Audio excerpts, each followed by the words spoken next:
எல்லாம் முழங்கால் படிட்டோம். மகிமை நிறைந்த எங்கள் பரிசுத்த பிதாவே, ஆசீர்வதிக்கப்பட்ட காலை வேளைக்காக உம்மை துதிக்கிறோம், உமக்கு நன்றி சொல்லுகிறோம். காலைதோறும் என் கிருபை புதிதாக இருக்கும் என்று நீ சொல்லி அந்த வார்த்தையின்படி இந்த காலை வேளையிலே எங்கள் தேவனுடைய கிருபையானது எங்களுக்கு உண்டாகும்படியாய் உம்மை நோக்கி பார்க்கிறோம்.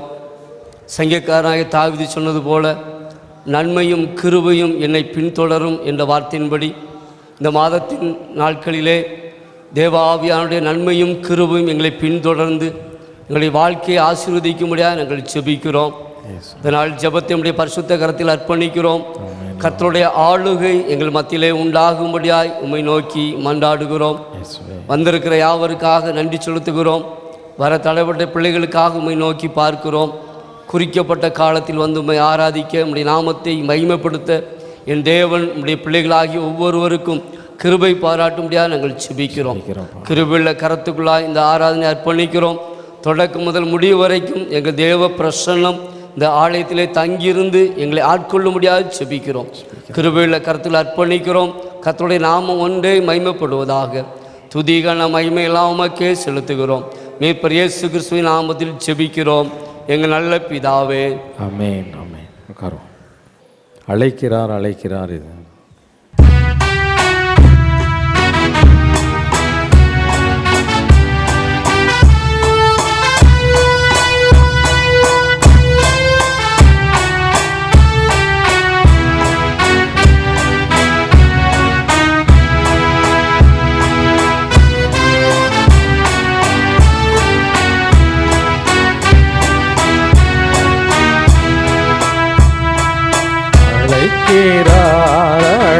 அழைக்கிறார் அன்பாயென்றே உன்னை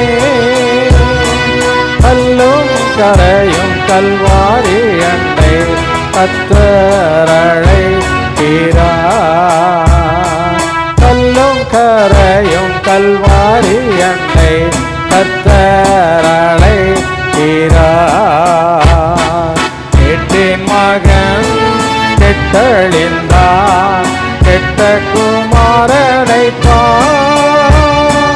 பாவத்தில் சம்பளம் மரணமே, பாவத்தில் மாளாதே. அழைக்கிறார் அழைக்கிறார் என்றே உன்னை கல்லும் கரையும் கல்வாரி அண்டை கர்த்தர் அழைக்கிறார். கல்லும் கரையும் கல்வாரி அண்டை கர்த்தர் அழைக்கிறார். உந்தன் நீதி தந்தையாகும், உன்னில் நன்மை ஒன்றில்லை. பாவம் செய்மை இழந்தார், பாவியை நேசித்தார். அழைக்கிறார் அழைக்கிறார் அன்பாயென்றே உன்னை கல்லும் கரையும் கல்வாரி அண்டை கர்த்தர் அழைக்கிறார். கல்லும் கரையும் கல்வாரி அண்டை கர்த்தர் அழைக்கிறார். பாவங்களே மறைப்பவன்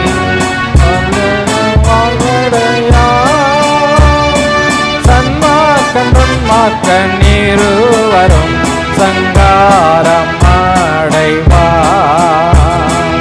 அழைக்கிறார் அழைக்கிறார் அன்பாயென்றே உன்னை கல்லும் கரையும் கல்வாரி அண்டை கர்த்தர் அழைக்கிறார். கல்லும் கரையும் கல்வாரி அண்டை கர்த்தர் அழைக்கிறார். நானே வழி சத்தியமும் நித்திய ஜீவன் என்றார். இயேசுவை நம்பினேன் ஜெபிப்பதால் இரட்சண்யம் அடைவார். அழைக்கிறார் அழைக்கிறார் அன்பாயென்றே உன்னை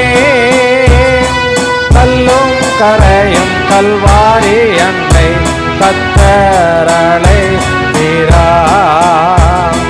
கல்லும் கரையும் கல்வாரி அன்னை கத்தரளை வீரா. காலங்களும் கடந்திடும் பல வயதும் மாறும் தேவனை சந்திக்கும் வேளையிலே தேடி நிவாராயோ. அழைக்கிறார் அழைக்கிறார் அண்ணா என்றே உன்னை. கல்லும் கரையும் கல்வாரி அன்னை கத்தரளை வீரா. கல்லும் கரையும் கல்வாரி அன்னை கத்தரளை வீரா. அல்லேலூயா அல்லேலூயா. யாரும் எழுந்தின்று உன்னத பாடல்கள் 1544வது பாடலை பாடும். தேவனாய் கத்தர் அவை அதிகமாய் நேசிக்கிற தெய்வன் இல்லை, அப்படி தானே? அப்படி தானே இல்லையா? ரொம்ப அதிகமாய் நம்ம அந்த உலகத்தில் யாருடைய நேசத்தை காட்டிலும் எல்லாருடைய அன்பை காட்டிலும் நம்முடைய தேவனாய கர்த்தருடைய அன்பு மேலானது இல்லை. அது மாறவே மாறாது. ஒரு நாளும் தேவனுடைய அன்பை நிச்சயாது, மாறவே மாறாது. பாவ சேற்றில் இருந்த நம்மை தேவனாய கர்த்தர் தூக்கி எடுத்து விலையேறப்பட்ட இரத்தத்தினால மீட்டு எடுத்தார் இல்லை, அப்படி தானே? ஆமாம், உளையான பாவ சேற்றில் இருந்த நம்மை தூக்கி எடுத்து மீட்டார் இல்லை, அப்படி தானே? ஆனால் மறுபடியும் என்ன செய்யக்கூடாது? பண்ணியை குளிப்பாட்டி பெட்டில் நல்லா படுக்க போட்டால் கூட சேத்தை கண்டுடுச்சுன்னா அதுக்கு என்ன வந்துடும்? அந்த சேத்து மேலே என்ன வந்துடும்? ஆசை வந்துடும் இல்லை, அப்படி தானே? எருமமாட்டை குளிப்பாட்டி வச்சா கூட அதுவும் சேத்தை கண்டுச்சுன்னா என்ன செய்யாது? நீ என்ன தான் அடி, அதுக்கு உரைக்காது. அதே போல் நாம் இருக்கக்கூடாது. நாம் ஆண்டவருடைய பிள்ளைங்க. பாவ சேற்று இருந்த நம்மை தேவனாய் கர்த்தர் தூக்கி எடுத்தார். நம்முடைய சாபங்களை எல்லாம் மாற்றினார். மேற்குக்கும் கிழக்குக்கும் எவ்வளோ தூரமோ அவ்வளவு தூரமாய் நம்முடைய பாவங்களை எல்லாம் நம்ம விட்டு என்ன செய்யிட்டார்? அகற்றி விட்டார். அதான் அவர் மறந்துட்டார். ஆனால் நாம் என்ன செய்கிறதில்ல? மறக்காமல் இருக்கிறோம். அப்படி இருக்கக்கூடாது. நாம் மறந்துடணும். அந்த பாவங்களெல்லாம் மறந்து நம்ம இந்த சேத்தில் கடந்ததை நினைக்காம தேவனுடைய அன்பை நினைத்து அவருடைய பரிபூர்ணத்தை நினைவு கூர்ந்து அவருக்கு பின்னால் நாம் என்ன செய்யணும்? மகிழ்ச்சியோடு கடந்து செல்லணும். உளையான சேற்றையே நினச்சிக்கிட்டு இருந்தோன்னா பரிசுத்த வாழ்க்கைக்குள்ளே என்ன செய்ய முடியாது? அதெல்லாம் தூக்கி எறிந்துட்டு ஆண்டவர் என்ன சுத்தமாக்கிட்டார் அப்படிங்கிற ஒரு விசுவாசம், ஒரு நம்பிக்கை நமக்குள்ளே என்ன செய்யணும்? நம்ம ஆண்டவர் கழுவிட்டார் அப்படிங்கிற ஒரு நிச்சயம் நமக்கு இருக்கணும். என்னை கழுவிட்டார், என்னை சுத்தமாக்கிட்டார். ஒரு சின்ன அசுத்தம் ஒட்டினா கூட நான் யார்கிட்ட போய் சுத்தமாக்கிடுவேன்? உடனே ஆண்டவரிடத்தில் போய் நான் சுத்தமாவேன். என்னை பரிசுத்தமாக்குகிற கர்த்தர் என்னோடு கூட இருக்கிறார். ஆகவே ஒவ்வொரு நாளும் தேவனை துதிக்கும் புதிய நாவு எனக்கு கொடுத்திருக்கிறார். புதிய பாடல்களால் அவரை நான் என்ன செய்வேன்? துதிப்பேன், அவரை ஸ்தோத்தரிப்பேன், அவரை போற்றுவேன் அப்படின்னு சொல்லி நம்ம என்ன செய்யணும்? தேவனாய் கர்த்தர் நமக்காக சிலுவையில் தம்முடைய ஜீவனை கொடுத்து நம்மை மீட்டெடுத்தார். ஒவ்வொரு நாளும் அவருடைய இரத்தத்தினால நம்ம என்ன செய்கிறார்? இந்த பாவ உலகத்தில் வாழ்ந்தாலும் அசுத்தங்கள் நம்மீது, நீ சேத்துல விழுந்தாலும் அசுத்தம்தான். யாராவது சேத்தை உன் மேலே தெளித்தாலும், ரோட்டில் போய்கிட்டு இருக்கோம் மழை காலத்தில், நல்லா ட்ரெஸ் பண்ணி மழையெல்லாம் வெறிச்சிச்சு, நல்லா பைக்கில் போய்கிட்டே இருக்கோம், பக்கத்தில் ஒரு காருக்காரன் போகிறான், நல்ல சேத்துல வேணும்னே என்ன செய்வான்? இவன் வெள்ளையாக போகிறானா அப்படின்னு சொல்லிட்டு வேகமாக போய் அந்த சேரெல்லாம் எங்கே அடிச்சிடும்? அடிக்குதான் இல்லையா? ஆமாம், அந்த பாவ உலகத்தில் அப்பப்போ அசுத்தங்கள் என்ன செய்யும்? நம்ம மேலே உள்ளத்தான் செய்யும். ஆனால் ஒவ்வொரு நாளும் ஆண்டுடைய சமூகத்துக்கு போகும்பொழுது ஒவ்வொரு நிமிஷமும் தேவன் நம்மை கழுவி அவருக்கு முன்பதாக நீதிமான்களாய் நிறுத்துகிற தேவன், நம்முடைய அசுத்தங்களை மாற்றுகிற தேவன். அல்லேலூயா. அதுக்காக ஆண்டவருக்கு நன்றி சொல்லணும். ஆண்டவரே, எங்களை சுத்தமாக்குகிற கர்த்தர் நீங்கள், ஆகவே நாங்கள் புதிய பாடலை பாடி உம்மை நாங்கள் துதிக்க போகிறோம் என்று சொல்லி உற்சாகமாக நாம் இந்த பாடலை பாடி தேவனை துதிப்போம். நான் பாவ சேற்றினிலே வாழ்ந்தே, நான் பாவத்திலே மாண்டே. நான் பாவ சேற்றினிலே வாழ்ந்தே, நான் சாபத்திலே மாண்டே.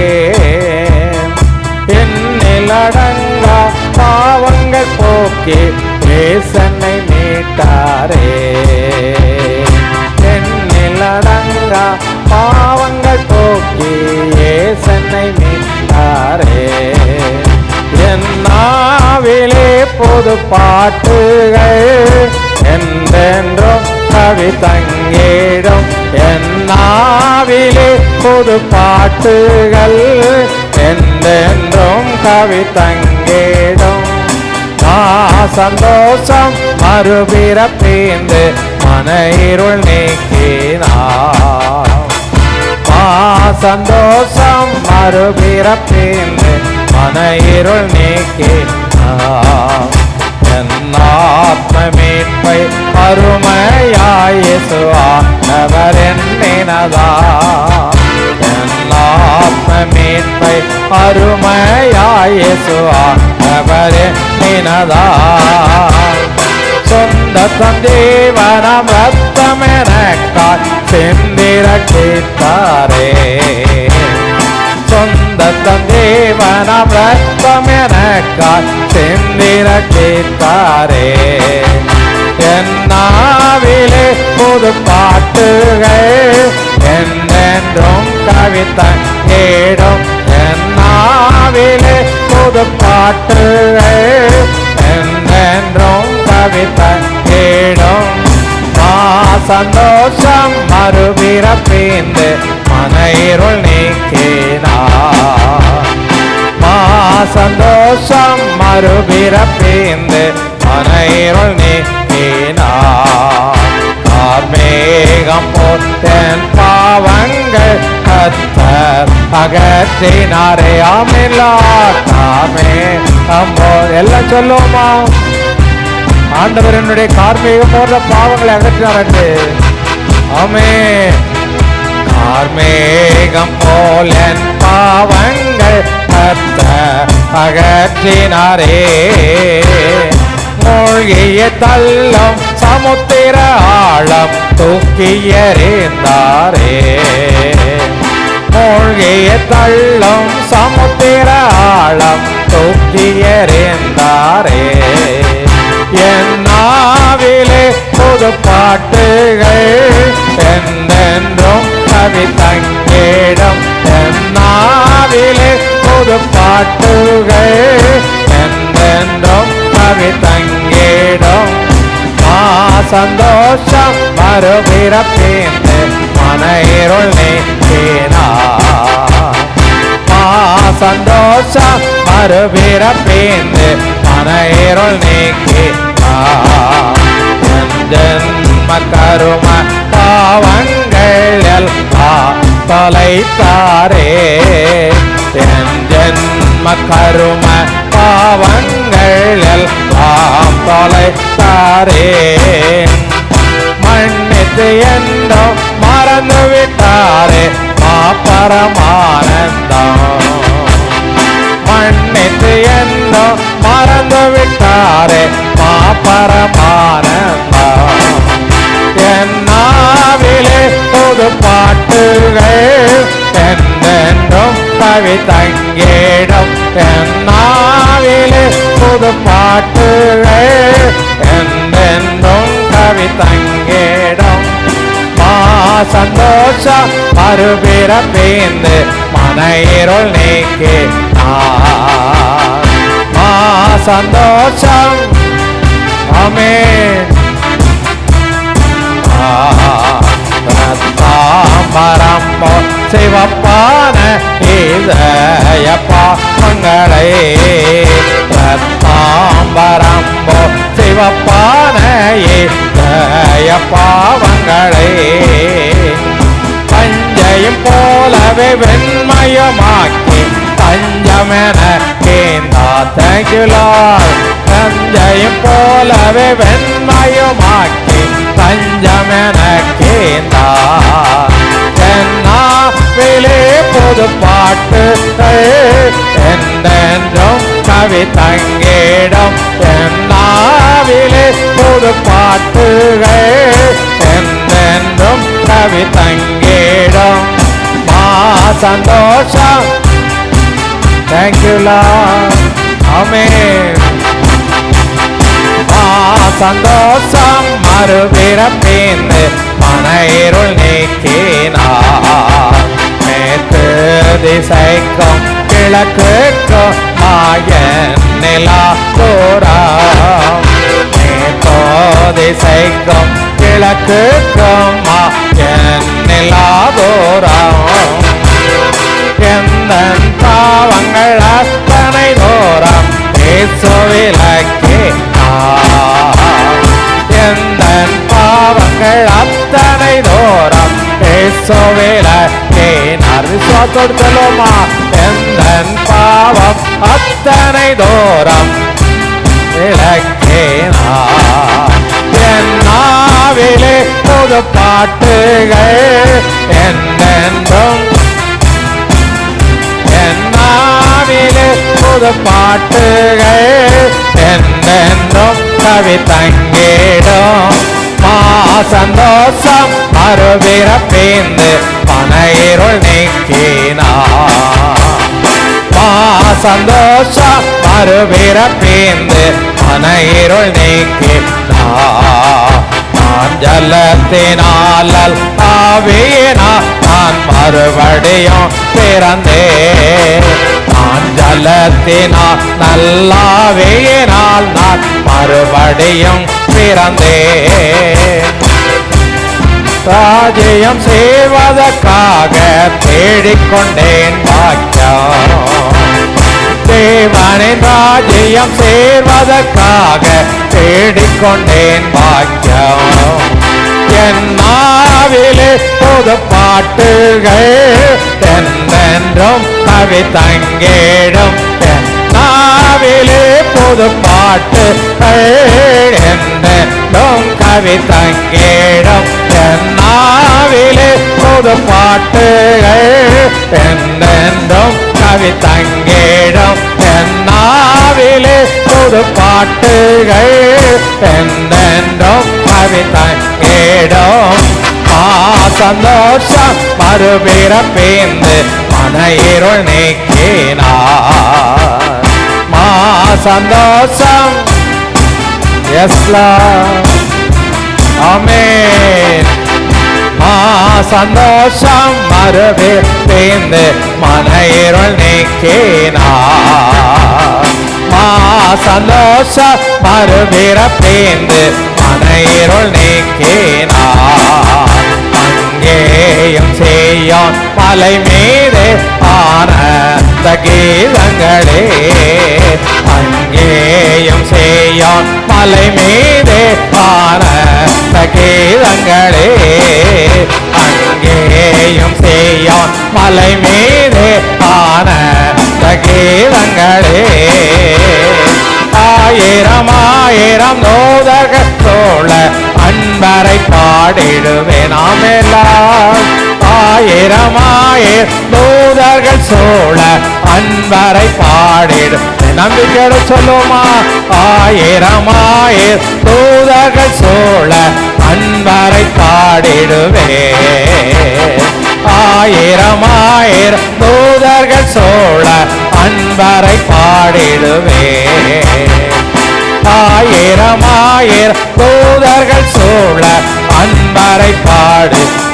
நம்பிக்கையோட சொல்லுமா, ஆயிரம் ஆயிரம் தூதர்கள் சூழ அன்பரை பாடிடுவேன். என் நாவிலே புது பாட்டுகள் என்றென்றும் கவி தங்கிடும். என் நாவிலே புது பாடு என்றென்றும் கவி தங்கிடும். சந்தோஷம் மறுபிறப்பிந்து மனையிருள் நீக்கினார். சந்தோஷம் மறுபிறப்பிந்து மனையிருள் நீக்கினார். சந்தோஷம் மறுபிறப்பிந்து மனையிருள் நீக்கினார். சந்தோஷம் மறுபிறப்பேந்து மன இருள் நீக்கினார். ஹல்லேலூயா, ஹல்லேலூயா. எல்லாம் கண்களை மூடி ஆண்டவருடைய சமூகத்தில், ஆண்டவரே நீ நீதியுள்ள தேவன், சர்வ வல்லமையுள்ள தேவன், சாவாமையுள்ளவர், அல்வாவும் ஒமேகாவும் ஆனவர், ஆதியும் அந்தமும் இல்லாத தேவன் நீங்கப்பா. ஆண்டவரே எங்களை ஒளையான சேற்றில் இருந்து தூக்கி எடுத்து கண்மலையின் மேல் நிறுத்தும்படியாக ஆண்டவரே இந்த உலகத்தில் பாவ மனிதனின் சாயலாக எங்களுக்காக வந்து பிறந்தீங்க, எங்களுக்காக பாடுகளை அனுபவித்தீங்க, உடைய வெளியேற பெற்ற இரத்தத்தை எங்களுக்காக சிந்தினீங்கப்பா. அந்த இரத்தத்தை நினைவு கூறுகிறோம். அந்த இரத்தத்தினால என்ன கழுவி சுத்திகரிங்க. என்னுடைய பாவ சுபாவங்கள் என்னை விட்டு நீங்கட்டும், அக்கிரமங்கள் நீங்க என்னை சுத்திகரிங்க. ஆண்டவரே எனக்குள்ள அசுத்தம் காணப்படக்கூடாது. உமக்கு விரோதமான எந்த ஒரு காரியங்களும் எனக்குள்ளாக காணப்படக்கூடாதுப்பா. உங்க இரத்தத்தினால என்ன கழுவுங்கன்னு சொல்லி கேளு. உங்க இரத்தத்தினால என்ன கழுவுங்கப்பான்னு சொல்லி கேளு. ஹல்லேலூயா. வெளியேற பெற்ற இரத்தம் உன்னையும் என்னையும் கழுவ வல்லமை உள்ளது. ஹல்லேலூயா. இயேசு கிறிஸ்துவின் இரத்தம் சகல பாவங்களையும் உடைய பாவங்கள் சிவேரென்று இருந்தாலும் அது உறைந்த மழையை போல மென்மையான பஞ்சை போல மாற்ற வல்லமையுள்ள கர்த்தர் அவர். ஹல்லேலூயா. சகல பாவங்களையும் மாற்றுகிற கர்த்தர் உன் மத்தியிலே உலாவிக் கொண்டிருக்கிறார். அவரை பார்த்து கேளு, ஆண்டவரே பாவங்கள் நீங்கணும், அசுத்தங்கள் என்னை விட்டு நீங்கணும். ஏதோ வழக்கத்தின்படி நம்முடைய ஆலயத்தில் வந்து நாம் உங்களை தொழுது கொண்டு போகிறதா இருக்கக்கூடாது.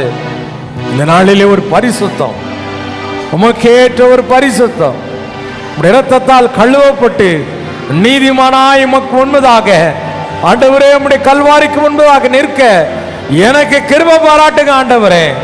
எல்லாரும் யாரும் மௌனமா இருக்காத, ஆண்டவரோடு பேசக்கூடிய நேரம். ஹல்லேலூயா, ஹல்லேலூயா. எல்லாரும் அப்பா பார்த்து கேளு, ஆண்டவரே எந்த ஒரு அசுத்தங்கள் காணப்பட்டாலும், எந்த ஒரு அசுத்த சிந்தைகள் எனக்குள்ள காணப்பட்டாலும், எப்படிப்பட்ட அசுத்தங்கள் என்னை கரைப்படுத்தி இருந்தாலும், ஆண்டவரே உம்முடைய இரத்தத்தால் என்ன கழுவுங்கப்பா, என்ன கழுவுங்க. கேளு,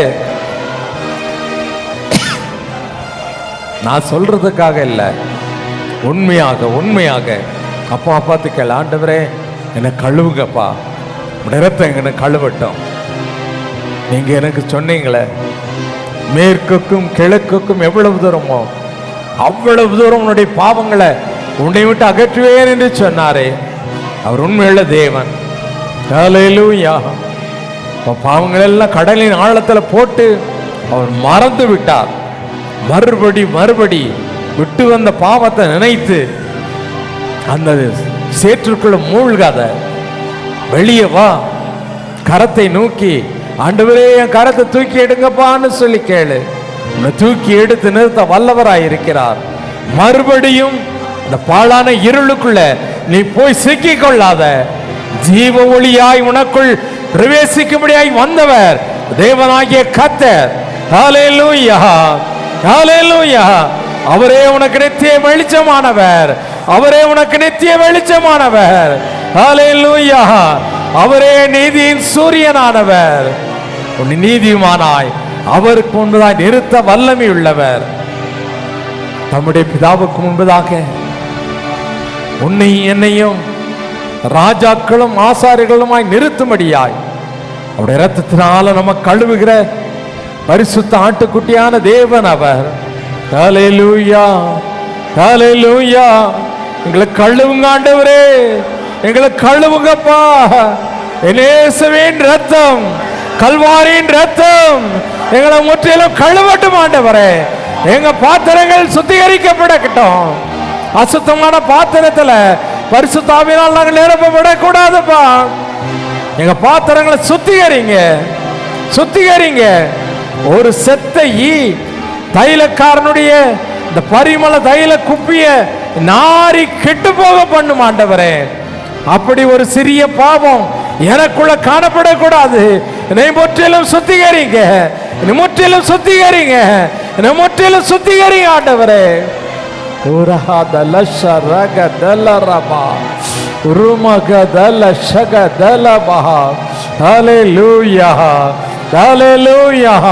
எங்களை கழுவுங்க ஆண்டவரே. உங்க சிங்காசனத்துக்கு முன்னால் நின்று ஆண்டவரே உம்மை நோக்கி கதறுகிறோம். உம்மை கூப்பிடுகிற ஒவ்வொரு பிள்ளைகளுடைய சத்தத்தையும் கேட்டருளுவீராக, கேட்டருளுவீராக, மனதிறங்குவீராக. பாவங்களற கழுவுவேன் என்று சொன்னீரே, முற்றிலுமாய் எங்களை கழுவி பரிசுத்தமாக்குங்க, கழுவி பரிசுத்தமாக்குங்க. எங்களை சுத்திகரிங்க ஆண்டவரே, சுத்திகரிங்க, சுத்திகரிங்க, சுத்திகரிங்க. எங்களுடைய அக்கிரமங்கள், எங்களுடைய மீறுதல்கள் எல்லாவற்றையும் மன்னிப்பீராக, மன்னிப்பீராக, மன்னிப்பீராக, மன்னிப்பீராக. எங்களை கழுவுங்க, எங்களை சுத்திகரிங்க, பரிசுத்த சிந்தையினால் நிரப்புங்க. பரிசுத்த தேவனை ஆராதிக்க வந்திருக்கிறோம் என்ற முழு உணர்வு எங்களுக்குள்ள உண்டாகட்டும்பா. அவர் ஒரு சாதாரண தேவன் அல்ல. ஒரு சிலுவையிலையோ மரத்திலேயோ அவர் காணப்படுகிற தேவன் அல்ல. அவர் ஒரு விக்கிரகம் அல்ல. வானத்திலும் பூமியிலும் சகல அதிகாரமுடைய அண்ட சராசரங்களை ஆளுகை செய்கிற, வானம் எனக்கு சிங்காசனம், பூமி எனக்கு பாதபடி என்று சொன்ன பெரிய தேவன் அவர். ஹல்லேலூயா, ஹல்லேலூயா. துவக்கமும் முடிவும் இல்லாத, ஆதியும் அந்தமும் இல்லாத தேவனாகிய கர்த்தர் அவர். சர்வ வல்லமையுள்ள தேவன் அவர். உம்மை நாங்கள் ஆராதிக்கிறோம், உம்மை நாங்கள் போற்றுகிறோம், உம்மை நாங்கள் தொழுது ஸ்தோத்தரிக்கிறோம் ஆண்டவரே. தாவீதை போல முழு பலத்தோடு உம்மை ஸ்தோத்தரிக்கிறோம், உம்மை நாங்கள் ஆராதிக்கிறோம். ஹல்லேலூயா, ஹல்லேலூயா. சர்வ வல்லமை பொருந்தியவரே, மகிமை நிறைந்தவரே, மாட்சிமையுள்ள தேவனே, மகா பரிசுத்தம் உள்ளவரே, ஒருவரும் கிட்டி சேர முடியாத ஒளியில் வாசம் அணுகிறவரே. ஓ தரா சிம கதலகபா ருகதல ஷகத ரக ஷகதலபா. ஹல்லேலூயா, ஹல்லேலூயா. பரிசுத்த ஆவியானவரே, உம்மோடு இணைந்து உம்முடைய பலத்தினால் உம்மை நாங்கள் ஸ்தோத்தரிக்கிறோம், உம்மை நாங்கள் ஆராதிக்கிறோம். நீரே பரிசுத்தர், நீரே கர்த்தர், நீரே மாறாத தேவன், நீரே மகிமை நிறைந்தவர், நீரே வல்லமை உள்ளவர். வானத்திலும் பூமியிலும் சகல அதிகாரம் உள்ள தேவன் நீங்க ஆண்டவரே. பொல்லாத பிசாசனுடைய தலையை நசுக்கின எங்கள் ராஜாதி ராஜா நீங்கப்பா. இரத்தத்திற்காய் ஸ்தோத்திரம். ஹல்லேலூயா, ஹல்லேலூயா, ஹல்லேலூயா. பரிசுத்த வல்லமைக்காய், மாறாத பிரசன்னத்திற்காய் உம்மை நாங்கள் ஸ்தோத்தரிக்கிறோம். ஒன்றுக்கும் உதவாத எங்களையும் நினைத்தருளி எங்க மத்தியில் எழுந்தருளின உம்முடைய மகா பெரிய தயவிற்காக, உம்முடைய கிருபைக்காக, இரக்கத்திற்காக உமக்கு நாங்கள் நன்றி செலுத்துகிறோம். உம்மை நாங்கள் ஆராதிப்பது எங்களுக்கு கிடைத்த பெரிய பாக்கியம் ஆண்டவரே. மண்ணான எங்களுக்கு வெளியேற பெற்ற ஸ்லாக்கியத்தை நீர் கொடுத்தீரே. மக்கு ஸ்தோத்திரம், மக்கு ஸ்தோத்திரம், மக்கு ஸ்தோத்திரம். ஹல்லேலூயா. உம்முடைய வஸ்திர தொங்கலால் எங்க ஆலயத்தை நிரப்புவதற்காய் உமக்கு ஸ்தோத்திரம் ஆண்டவரே. உம்முடைய பரிசுத்த வல்லமையினால் எங்க ஒவ்வொருவரையும் நிரப்புவதற்காக, உம்முடைய மகிமையினாலங்களை முடிசூட்டுவதற்காய் உமக்கு ஸ்தோத்திரம் ஆண்டவரே. ஹல்லேலூயா, ஹல்லேலூயா, ஹல்லேலூயா, ஹல்லேலூயா. ஆர்ப்பரிப்போடு சொல்லுவோமா? ஹல்லேலூயா, ஹல்லேலூயா, ஹல்லேலூயா, ஹல்லேலூயா. மகிமை நிறைந்தவரே, உம்மை நாங்கள் ஸ்தோத்தரிக்கிறோம். எல்லா கரங்களையும் உயர்த்தி அப்பா பார்த்து சொல்லுவோமா? உம்மை நாங்கள் ஸ்தோத்தரிக்கிறோம்ப்பா, உம்மை நாங்கள் மேன்மைப்படுத்துகிறோம், உம்மை நாங்கள் மகிமைப்படுத்துகிறோம், உம்மை நாங்கள் ஆராதிக்கிறோம், உமக்கு நாங்கள் மகிமை செலுத்துகிறோம். மகிமைக்கு பாத்திரமானவரே, ஒருவரும் கிட்டி சேர முடியாத உன்னதமான ஒளியில் வாசம் பண்ணுகிறவரே, உம்மை நாங்கள் ஸ்தோத்தரிக்கிறோம். உமக்கு நாங்கள் மகிமை செலுத்துகிறோம். நீங்க மட்டும்தான்ப்பா மகிமைக்கு பாத்திரமான தேவன். எல்லா கனமும் உங்களுக்கு மட்டும்தான்ப்பா. இந்த கனத்தை எல்லாம் உங்களுக்கு செலுத்துகிறோம். நீர் ஒருவரே துதிகளின் மத்தியில் வாசம் பண்ணுகிற தேவன். உம்மையே நாங்கள் துதித்து போற்றுகிறோம். உம்மையே நாங்கள் வாழ்த்தி வணங்குகிறோம். எங்க ஆவி, ஆத்துமா, சரீரம் மூன்றையும் உடைய புண்ணிய பாதத்திலே சமர்ப்பிக்கிறோம். ஆவியானவரே உமக்கு மகிமை செலுத்துகிறோம். சகல துதி, கனம், மகிமை எல்லாவற்றையும் எங்கள் இயேசுவின் மூலமாக உமக்கு செலுத்துகிறோம். எங்கள் பரலோக பிதாவே. ஆமென், ஆமென்.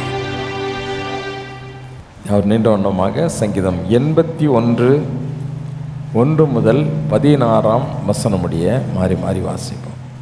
நம்முடைய பலனாகிய தேவனை கம்பீரமாய் பாடி யாக்கோபின் தேவனை குறித்து ஆர்ப்பரியுங்கள். தம்புரு வாசித்து வீணையையும் இனிய ஓசையான சுரமண்டலத்தையும் எடுத்து சங்கீதம் பாடுங்கள். மாத பிறப்பிலும் நியமித்த காலத்திலும் நம்முடைய பண்டிகை நாட்களிலும் எக்காலம் ஓதுங்கள். இது இஸ்ரவேலுக்கு பிரமாணமும் யாக்கோபின் தேவன் விதித்த நியாயமுமாய் இருக்கிறது. நாம் அறியாத பாஷையை கேட்ட எகிப்து தேசத்தை விட்டு புறப்படுகையில் யோசேப்பிலே சாட்சியாக ஏற்படுத்தினார். அவன் தோளை சுமைக்கு விலக்கினேன், அவன் கைகள் கூடைக்கு நீங்களாக்கப்பட்டது. நெருக்கத்திலே நீ கூப்பிட்டாய், நான் உன்னை தப்புவித்தேன். இடி முழக்கம் உண்டாகும் மறைவிடத்திலிருந்து உனக்கு உத்தரவு அருளினேன். மேரிபாவின் தண்ணீர்களிடத்தில் உன்னை சோதித்து அறிந்தேன். என் ஜனமே கேள், உனக்கு சாட்சியிட்டு சொல்லுவேன். இஸ்ரவேலே, நீ எனக்கு செவி கொடுத்தால் நலமாயிருக்கும். உனக்குள் வேறு தேவன் உண்டாயிருக்க வேண்டாம். அந்நிய தேவனை நீ நமஸ்கரிக்கவும் வேண்டாம். உன்னை எகிப்து தேசத்திலிருந்து புறப்பட பண்ணின உன் தேவனாகிய கர்த்தர் நானே. உன் வாயை விரிவாய் திற, நான் அதை நிரப்புவேன். என் ஜனமோ என் சத்தத்துக்கு செவி கொடுக்கவில்லை, இஸ்ரவேல் என்னை விரும்பவில்லை. ஆகையால் அவர்களை அவர்கள் இருதயத்த கடினத்திற்கு விட்டுவிட்டேன், தங்கள் யோசனையின்படி நடந்தார்கள். என் ஜனம் எனக்கு செவி கொடுத்து இஸ்ரவேல் என் வழிகளில் நடந்தால் நலமாயிருக்கும். நான் சீக்கிரத்தில் அவர்கள் எதிராளிகளை தாழ்த்தி என் கையை அவர்கள் சத்துருக்களுக்கு விரோதமாக திருப்புவேன். அப்பொழுது கர்த்தரை பகைக்கிறவர்கள் அவருக்கு இச்சகம் பேசி அடங்குவார்கள். அவருடைய காலம் என்றென்றைக்கும் இருக்கும். உச்சிதமான கோதுமையினால் அவர்களை போஷிப்பார், கண்மலையின் தேனினால் உன்னை திருப்தியாக்குவேன். பிதாவுக்கும் குமாரனுக்கும் பரிசுத்தாவிக்கும் உண்டாதாக ஆமென். அவர் முழங்கால் படித்து கர்த்தருடைய ஜெபத்தை சொல்லுவோம். பரமண்டலங்களில் இருக்கிற எங்கள் பிதாவே, இப்படி நாம பரிசுத்தப்படுவதாக, இப்படி ராஜ்யம் வருவதாக, இப்படி சித்தம் பரமண்டலத்திலே செய்யப்படுவது போல பூமியிலேயும் செய்யப்படுவதாக. அன்றன்று உள்ள எங்கள் அப்பத்தை எங்களுக்கு இன்று தாரும். எங்களுக்கு விரோதமாய் குற்றம் செய்கிறவர்களுக்கு நாங்கள் மன்னிக்கிறது போல எங்கள் குற்றங்களை எங்களுக்கு மன்னியும். எங்களை சோதனைக்குள் பிரவேசிக்க பண்ணாமல் தீமையினின்று எங்களை ரட்சித்து கொள்ளும். ராஜ்யமும் வல்லமையும் மகிமையும் என்னென்றைக்கும் முடிவைகளே. ஆமென். அப்போஸ்தலருடைய விசுவாசத்தை அறிக்கை செய்வோம். வானத்தையும் பூமியும் படைத்த சர்வ வல்லமுள்ள பிதாவாகிய தேவனை விசுவாசிக்கிறேன். உடைய ஒரே பேரான குமாரனாகிய நம்முடைய நாதர் இயேசு கிறிஸ்துவையும் விசுவாசிக்கிறேன். அவர் பரிசுத்த ஆவியினாலே கன்னி மரியாள் இடத்தில் உற்பவித்து பிறந்தார். பொந்தியு பிலாத்துவின் காலத்தில் பாடுபட்டு சிலுவையில் அறையுண்டு மரித்து அடக்கம் பண்ணப்பட்டு பாதாளத்தில் இறங்கினார். 3ஆம் நாள் மரித்தோடத்திலிருந்து எழுந்தள்ளினார். பரமண்டலத்துக்கேறி சர்வ வல்லமுள்ள பிதாவாகிய தேவனுடைய வலது பாசத்திலே வீற்றிருக்கிறார். அவ்விடத்திலிருந்து உயிரோரையும் மரித்தோரையும் நியாயந்திருக்க வருவார். பரிசுத்த ஆவியும் விசுவாசிக்கிறேன். பொதுவாயிருக்கிற பரிசுத்த சபையும் பரிசுத்த வான்களுடைய ஐக்கியமும் பாவம் மன்னிப்பும் சரீர உயிர்த்தெழுதலும் நித்திய ஜீவனும் உண்டென்று விசுவாசிக்கிறேன். ஆமென். உட்கார்வோம். வேதத்திலிருந்து ஒரு பகுதியை வாசிக்கப்போம். வாசிக்கப்படியாக குறிக்கப்பட்ட வேத பகுதி மத்தேயு எழுதின சுவிசேஷம் 22ஆம் அதிகாரம் 1 முதல் 14ஆம் வசனமுடைய கோயில்ராஜ் வாசிக்க வாசிக்கும்படியாக குறிக்கப்பட்ட வேத பகுதி மத்தேயு சுவிசேஷம் 22ஆம் அதிகாரம் 1ஆம் வசனம் முதல் 14ஆம் வசனமுடைய. மத்தேயு 22ஆம் அதிகாரம். இயேசு மறுபடியும் அவர்களோட ஊமைகளாய் பேசி சொன்னது என்னவென்றால், பரலோக ராஜ்யம் தன் குமாரனுக்கு கல்யாணம் செய்த ஒரு ராஜாவுக்கு ஒப்பாய் இருக்கிறது. அழைக்கப்பட்டவரை கல்யாணத்திற்கு வர சொல்லும்படி அவன் தன் ஊழியக்காரரை அனுப்பினான். அவர்களோ வர மனதில்லாதிருந்தார்கள். அப்பொழுது அவன் வேறு ஊழியக்காரரை அழைத்து, நீங்கள் போய், இதோ என் விருந்தை ஆயத்தம் பண்ணினேன், என் எருதுகளும் கொழுத்த ஜந்துகளும் அடிக்கப்பட்டது, எல்லாம் ஆயத்தமாக இருக்கிறது, கல்யாணத்திற்கு வாருங்கள் என்று அழைக்கப்பட்டவர்களுக்கு சொல்லுங்கள் என்று அனுப்பினான். அழைக்கப்பட்டவர்களோ அதை அசட்டை பண்ணி ஒருவன் தன் வயலுக்கும் ஒருவன் தன் வியாபாரத்துக்கும் போய்விட்டார்கள். மற்றவர்கள் அவன் ஊழியக்காரை பிடித்து அவமானப்படுத்தி கொலை செய்தார்கள். ராஜா அதை கேள்விப்பட்டு கோபமடைந்து தன் சேனைகளை அனுப்பி அந்த கொலைபாரை அழித்து அவர்கள் பட்டணத்தை சுட்டரித்தான். அப்பொழுது அவன் தன் ஊழியக்காரை நோக்கி, கல்யாண விருந்து ஆயத்தமாக இருக்கிறது, அழைக்கப்பட்டவர்களோ அதற்கு அபாத்திரமாய் போனார்கள். ஆகையால் நீங்கள் வழி சந்திகளிலே போய் காணப்படுகிற யாவரையும் கல்யாணத்துக்கு அழைத்து வாருங்கள் என்றான். அந்த ஊழியக்காரர் புறப்பட்டு வழிகளிலே போய் தாங்கள் கண்ட நல்லார் பொல்லார் யாவரையும் கூட்டிக் கொண்டு வந்தார்கள். கல்யாண சாலை விருந்தாளிகளால் நிறைந்தது.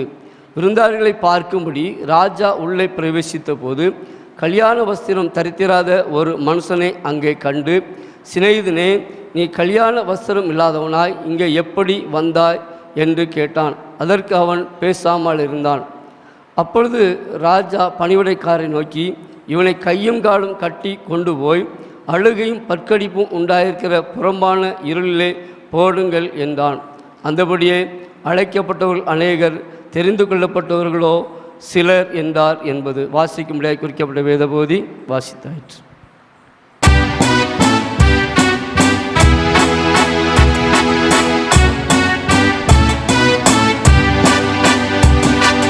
பாவத்தின் பாரத்தினால் தவித்திடும் பாவி என்னை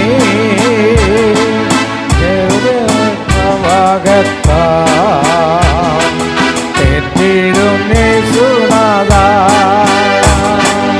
என் கிருபை பிரபாகத்தா தேற்றிடும் இயேசுநாதா, கெட்ட குமாரனை போல் துஷ்டனாய் அழுதினையா, என் அன்பை உணராமல் யோகம் நான் செய்தேனையா, என் அன்பை உணராமல் யோகம் நான் செய்தேனையா, தந்தையை விட்ட பின்பு கவிடுதான் ஆகாரமோ, மனக்கசந்து நொந்தென்னை கண்ணீரை துடைத்திடுமே, மனம் கசந்து நொந்தென் கண்ணீரை துடைத்திடுமே, அல்ல நாயினும் நீ பெற்ற பிள்ளை அல்லோ, கல்லனுக்கு அருள் செய்தே அல்லாது இதுமை நாதா, கல்லனுக்கு அருள் செய்த நீ அல்லாது சிலுவை நாதா, ஆய் தந்தை தமையரல்லா என்னை கைவிடுவார்கள், சாகும் நாளில் தாங்குவார், நீரெல்லாம் யாரும் இல்லை, சாகும் நாளில் தாங்குவார், நீரெல்லாம் யாரும் இல்லை, பாவத்தின் பாரத்தினால் தவித்திடும் பாவி என்னை நின் கிருபை பிரவாகத்தால் தேற்றிடும் இயேசுநாதா, நின் கிருபை பிரவாகத்தால் தேற்றிடும் இயேசுநாதா, நின் கிருபை பிரவாகத்தால் தேற்றிடும் இயேசுநாதா, கெட்ட குமாரனை போல் துஷ்டனாய் அலைந்தேனையா, என் அன்பை உணராமல் யோகம் நான் செய்தேனையா, என் அன்பை உணராமல்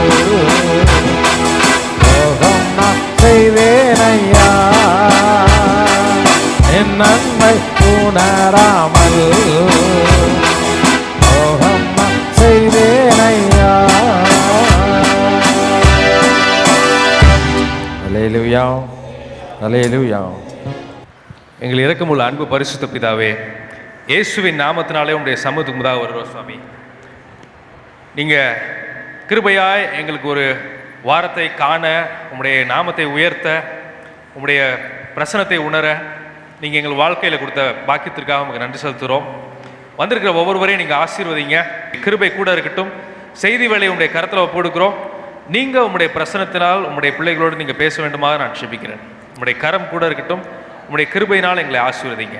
இயேசுவின் நாமத்தினால் எங்கள் ஜெபங்களை இருக்கிறோம் பரிசுத்த பிதாவே. ஆமென், ஆமென். உட்காரும். வஸ்திரத்தில் என்ன முக்கியம் இருக்குது? வஸ்திரத்தில் என்ன முக்கியம் இருக்குது? நம்ம பரலோகத்துக்கு போகணுன்னா நீதியாய் நடக்கணும், இரத்தத்தினால் கழுவப்படணும், இல்லை அப்படி தானே? நீதிமானாய் மாற்றப்படணும். இதுதான் ரொம்ப முக்கியம். வஸ்திரத்தில் என்ன முக்கியம் இருக்குது? வஸ்திரம் என்ன? வஸ்திரம் என்ன அப்படின்னு எனக்குள்ள ஒரு கேள்வி. அப்போ நான் சிந்திச்சுக்கிட்டு இருக்கும்போது சில வசனங்கள் எனக்கு ஞாபகத்தில் வந்தது. ஆகவே அந்த செய்தியை தொடர்ந்து வஸ்திரத்தின் முக்கியத்துவம், பரலோக வஸ்திரத்தின் முக்கியத்துவம், இதை குறித்து நான் இன்றைக்கி உங்களோடு கூட பேச ஆசைப்படுகிறேன். அல்லேலூயா. ஆமாம், மத்தேயு 12ஆம் அதிகாரம் 22ஆம் அதிகாரம் 12வது வசனத்தில் அது எவ்வளோ முக்கியம் அப்படிங்கிறதுக்கு ஒரு ஆதாரமாய் ஒரு வசனத்தை பார்க்க முடியும். மத்தேயு 22ஆம் அதிகாரம் 12வது வசனத்தை வாசி கேட்போமா? சிநேகிதனே, நீ கல்யாண வஸ்திரம் இல்லாதவனாய் இங்கே எப்படி வந்தாய் என்று கேட்டான். அதற்கு அவன் பேசாமல் இருந்தான். அங்கே ஒரு கேள்வி கேட்கப்படுகிறது. என்ன கேள்வி கேட்கப்படுகிறது? கல்யாண வஸ்திரம் இல்லாதவனாய் இங்கே நீ எப்படி வந்த? அதுக்கு அவன் என்னச்சுதானா பேசாமல். இப்போ நம்ம கல்யாண வீடுகளை எடுத்துக்கோங்களேன். கல்யாண வீட்டுக்கு வர்றவங்க மாப்பிள்ளை வீட்டை பார்த்தும் வணக்கம் போடுவாங்க, பொண்ணு வீட்டை பார்த்தும் என்ன செய்வாங்க? வணக்கம் போடுவாங்க. பொண்ணு வீட்டை பார்த்தும் வணக்கம் போடுவாங்க. இல்லை, மாப்பிள்ளை வீட்டுக்காரங்க நினச்சிக்கிடுவாங்க பொண்ணு வீட்டுக்காரங்க போல் அப்படின்ட்டு, பொண்ணு வீட்டுக்காரங்க நினச்சிக்கிடுவாங்க மாப்பிள்ளை வீட்டுக்காரங்க போல். நல்ல டிப்டாப்பாக வந்துட்டால் மரியாதை கொடுத்து என்ன செய்வோம்? அவங்களுக்கு இலையை போட்டு நல்லா என்ன செய்வோம்? கவனிப்போம். கொஞ்சம் கிழிஞ்ச ட்ரெஸ்ஸை போட்டுக்கிட்டு பிச்சைக்காரங்க மாதிரி வந்தால், எப்பா கொஞ்சம் இருப்பா, இன்னும் பந்தியே முக்கியமான நாட்கள் சாப்பிடல, கொஞ்சம் பொறுத்து வா அப்படின்னு சொல்லி என்ன செய்வோம்? ஆனால் ஆட்டுக்குட்டியானுடைய கல்யாண விருந்தில் அதற்கென்று விசேஷித்த வஸ்திரம் கொடுக்கப்பட்டு இருக்கிறது. அந்த வஸ்திரம் தரித்தவர்கள் மட்டும்தான் என்ன செய்ய முடியும்? அந்த கல்யாண விருந்தில் பங்கு கொள்ள முடியும். வெளிப்படுத்தலில் சொல்லும்போது ஆட்டுக்குட்டியானுடைய கல்யாண விருந்தில் பங்கு பெறுகிறவர்கள் எப்படிப்பட்டவர்களாம்? பாக்கியவான்கள். அவங்க யாரா? ஆமாம், அவங்கெல்லாம் ரொம்ப கொடுத்து வச்சவங்க. சரிதானா? அப்போ இன்றைக்கு நாம் இந்த கல்யாண விருந்தில் பங்கு பெறுவதற்கு நமக்கு ஒரு ட்ரெஸ்ஸு வேணும். நமக்கு என்ன வேணும்? ட்ரெஸ் வேணும். இப்போ உலகத்தில் இந்த ட்ரெஸ்ஸுக்கு என்ன முக்கியத்துவம் இருக்குது? ஒருத்தர் ஒரு யூனிஃபார்ம் போட்டு வராங்கன்னு வச்சுக்கோங்க. அவங்கள அந்த யூனிஃபார்மை வச்சு இவங்க டாக்டர், இவங்க போலீஸ்காரங்க, இவங்க செக்யூரிட்டி இப்படின்னு சொல்லி நம்ம என்ன செய்கிறோம்? தெரிஞ்சுக்கிறோம். இல்லை அப்படி தானே? ஒரு ஸ்கூலுக்கு பாருங்க, அந்த ஸ்கூல் யூனிஃபார்ம் போட்ட பிள்ளை தான் அந்த ஸ்கூலில் என்ன செய்யணும்? படிக்கணும். இல்லை, யூனிஃபார்ம் இல்லாமல் என்ன செய்யக்கூடாது? ஜெரேமியாவுக்கு அடிக்கடி ஒரு கவலை, இப்போ நான் படிக்க ஸ்கூலில் பர்த்டேக்கு கூட என்ன செய்யக்கூடாதான்? அந்த பர்த்டே ட்ரெஸ்ஸு போட்டு வரக்கூடாதான், யூனிஃபார்மில் தான் வரணுமா? இப்படி ஒரு ரூல் இந்த ஸ்கூலில், இப்படி ஒரு ஸ்கூலில் என்னையை கொண்டு சேர்த்துட்டாங்க அப்படின்னு சொல்லிட்டு அவனுக்கு பெரிய வருத்தம். யூனிஃபார்ம் அதாவது சீருடை, அது இல்லைன்னா என்ன செய்ய மாட்டாங்க? அங்கே அனுமதிக்க மாட்டாங்க. அந்தந்த இடங்களுக்கு தக்கபடி அவங்களுக்கு ஒரு சீருடை கொடுக்கப்படுகிறது, ஒரு யூனிஃபார்ம் என்ன செய்யப்படுகிறது? கொடுக்கப்படுகிறது. அது அந்த கம்பெனியில் முக்கியத்துவம் வாய்ந்தது. அப்போ ஒரு சாதாரண உலக கம்பெனிக்கே இந்த உடை என்பது ரொம்ப ரொம்ப முக்கியமாக இருக்கும்போது பரலோகத்தில் போகிறவங்களுக்கு அந்த உடை முக்கியமாக இல்லையா? இன்றைக்கி நம்ம பரலோகத்திற்கு போவதற்கு நாம் ஆயத்தமாகிறோம். வேதம் பரலோக வஸ்திரத்தை குறித்து ரொம்ப திட்டவட்டமாய், கண்டிப்பாய், தெளிவாய் என்ன செய்கிறது? நமக்கு கூறுகிறது. நமக்கு என்ன செய்கிறது? கூறுகிறது. அப்போ வஸ்திரம், கல்யாண வஸ்திரம், இந்த வஸ்திர குறித்து நமக்கு கொஞ்சமாவது அறிவு இருக்கணும். அறிவு இருந்தால் தான் அந்த வஸ்திரத்தை எப்படி பெற்றுக்கொள்வது, அது எப்படி நாம் உடுத்தி கொள்வது அப்படிங்கிறது நமக்கு என்ன செய்யும்? தெரியும். நமக்கு தெரியும். சரிதானா? நல்ல கவனிங்க. அப்போ இந்த வஸ்திரம், கல்யாண வஸ்திரத்தை பற்றி வெளிப்படுத்தல் 3ஆம் அதிகாரம் 14வது வசனத்தில் சர்தை அப்படிங்கிற ஒரு சபைக்கு ஆண்டவர் சொல்லும்போது என்ன சொல்றார் பாருங்க. அந்த வஸ்திரத்தை குறித்து சொல்லுகிறார். ஆனாலும் தங்கள் வஸ்திரங்களை அசுசிப்படுத்தாத சில பேர் சர்தையிலும் உனக்கு உண்டு. சர்தையில் அந்த சபையில் உனக்கு உண்டு. நல்லா கவனிங்க. தங்கள் வஸ்திரங்களை அசுத்தப்படுத்தாத சிலர் இந்த சபையில் ஆண்டவருக்கு உண்டு. அல்லேலூயா. யாராவது அழுக்கு வஸ்திரம் தரிச்சிருந்தா அவங்க சொல்ல வேண்டாம், மற்றவங்க மட்டும் சொல்லுங்க. அல்லேலூயா. வஸ்திரத்தை குறித்து சொல்லும் பொழுது இப்போ ஆண்டவர்லேருந்து வருவோமே, நம்ம ஆராதிக்கக்கூடிய அந்த ஆண்டவர், அவருக்கு ட்ரெஸ்ஸு உண்டா இல்லையா? ஆண்டவருடைய வஸ்திரம் எப்படிப்பட்டது? பைபிளில் சங்கீதக்காரன் அவருடைய வஸ்திரத்தை பார்த்துருக்கிறார். அவர் சொல்கிறார் பாருங்க, 104ஆம் சங்கீதம் 12வது வசனம், 1-2 வசனத்தை வாசி கேட்போமா? என் ஆத்துமாவே கர்த்தரை ஸ்தோத்திரி. தேவனாகிய கர்த்தாவே, நீர் மிகவும் பெரியவராய் இருக்கிறீர். மகிமையும் மகத்துவத்தையும் அணிந்து கொண்டிருக்கிறீர். ஆமா, மகிமையும் மகத்துவத்தையும் அணிந்து கொண்டிருக்கிறீர். ஒளியை வஸ்திரமாக தரித்து வானங்களை திரையை போல் விரித்திருக்கிறீர். ஆமா, வானங்களை திரையை போல விரிக்கிறீர். அவருடைய வஸ்திரம் என்னதான்? ஒளி இல்லை, இப்படி தானே? அதான் சொன்னார் வேதத்தில். அவரை பற்றி சொல்லும் பொழுது அவர் பார்த்தா லைட்டு தான்ப்பா. அவர் பக்கத்தில் யாரும் என்ன செய்ய முடியாது, போகவே முடியாது. வெளிச்சம் எதிரே வரக்கூடிய ஒரு மனிதனை அடையாளம் காணக்கூடாத அளவுக்கு ஒன்று என்ன செய்யுது? கண்ணை கூச பண்ணுது.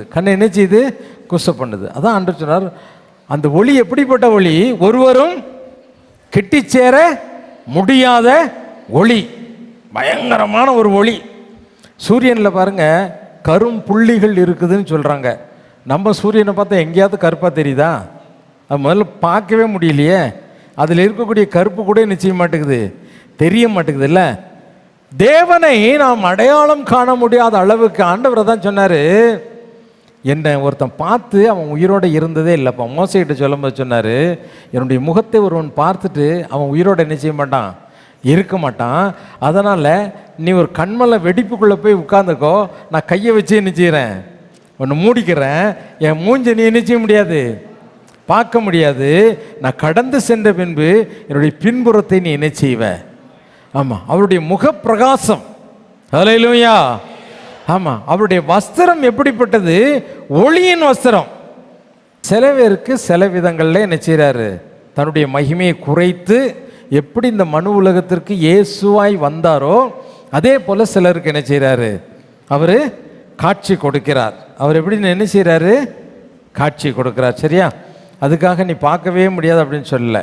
நீ விரும்பினால் அவர் உனக்கு என்ன செய்வார், பார்ப்பதற்கும் கிருபை செய்வார். சரிதானா?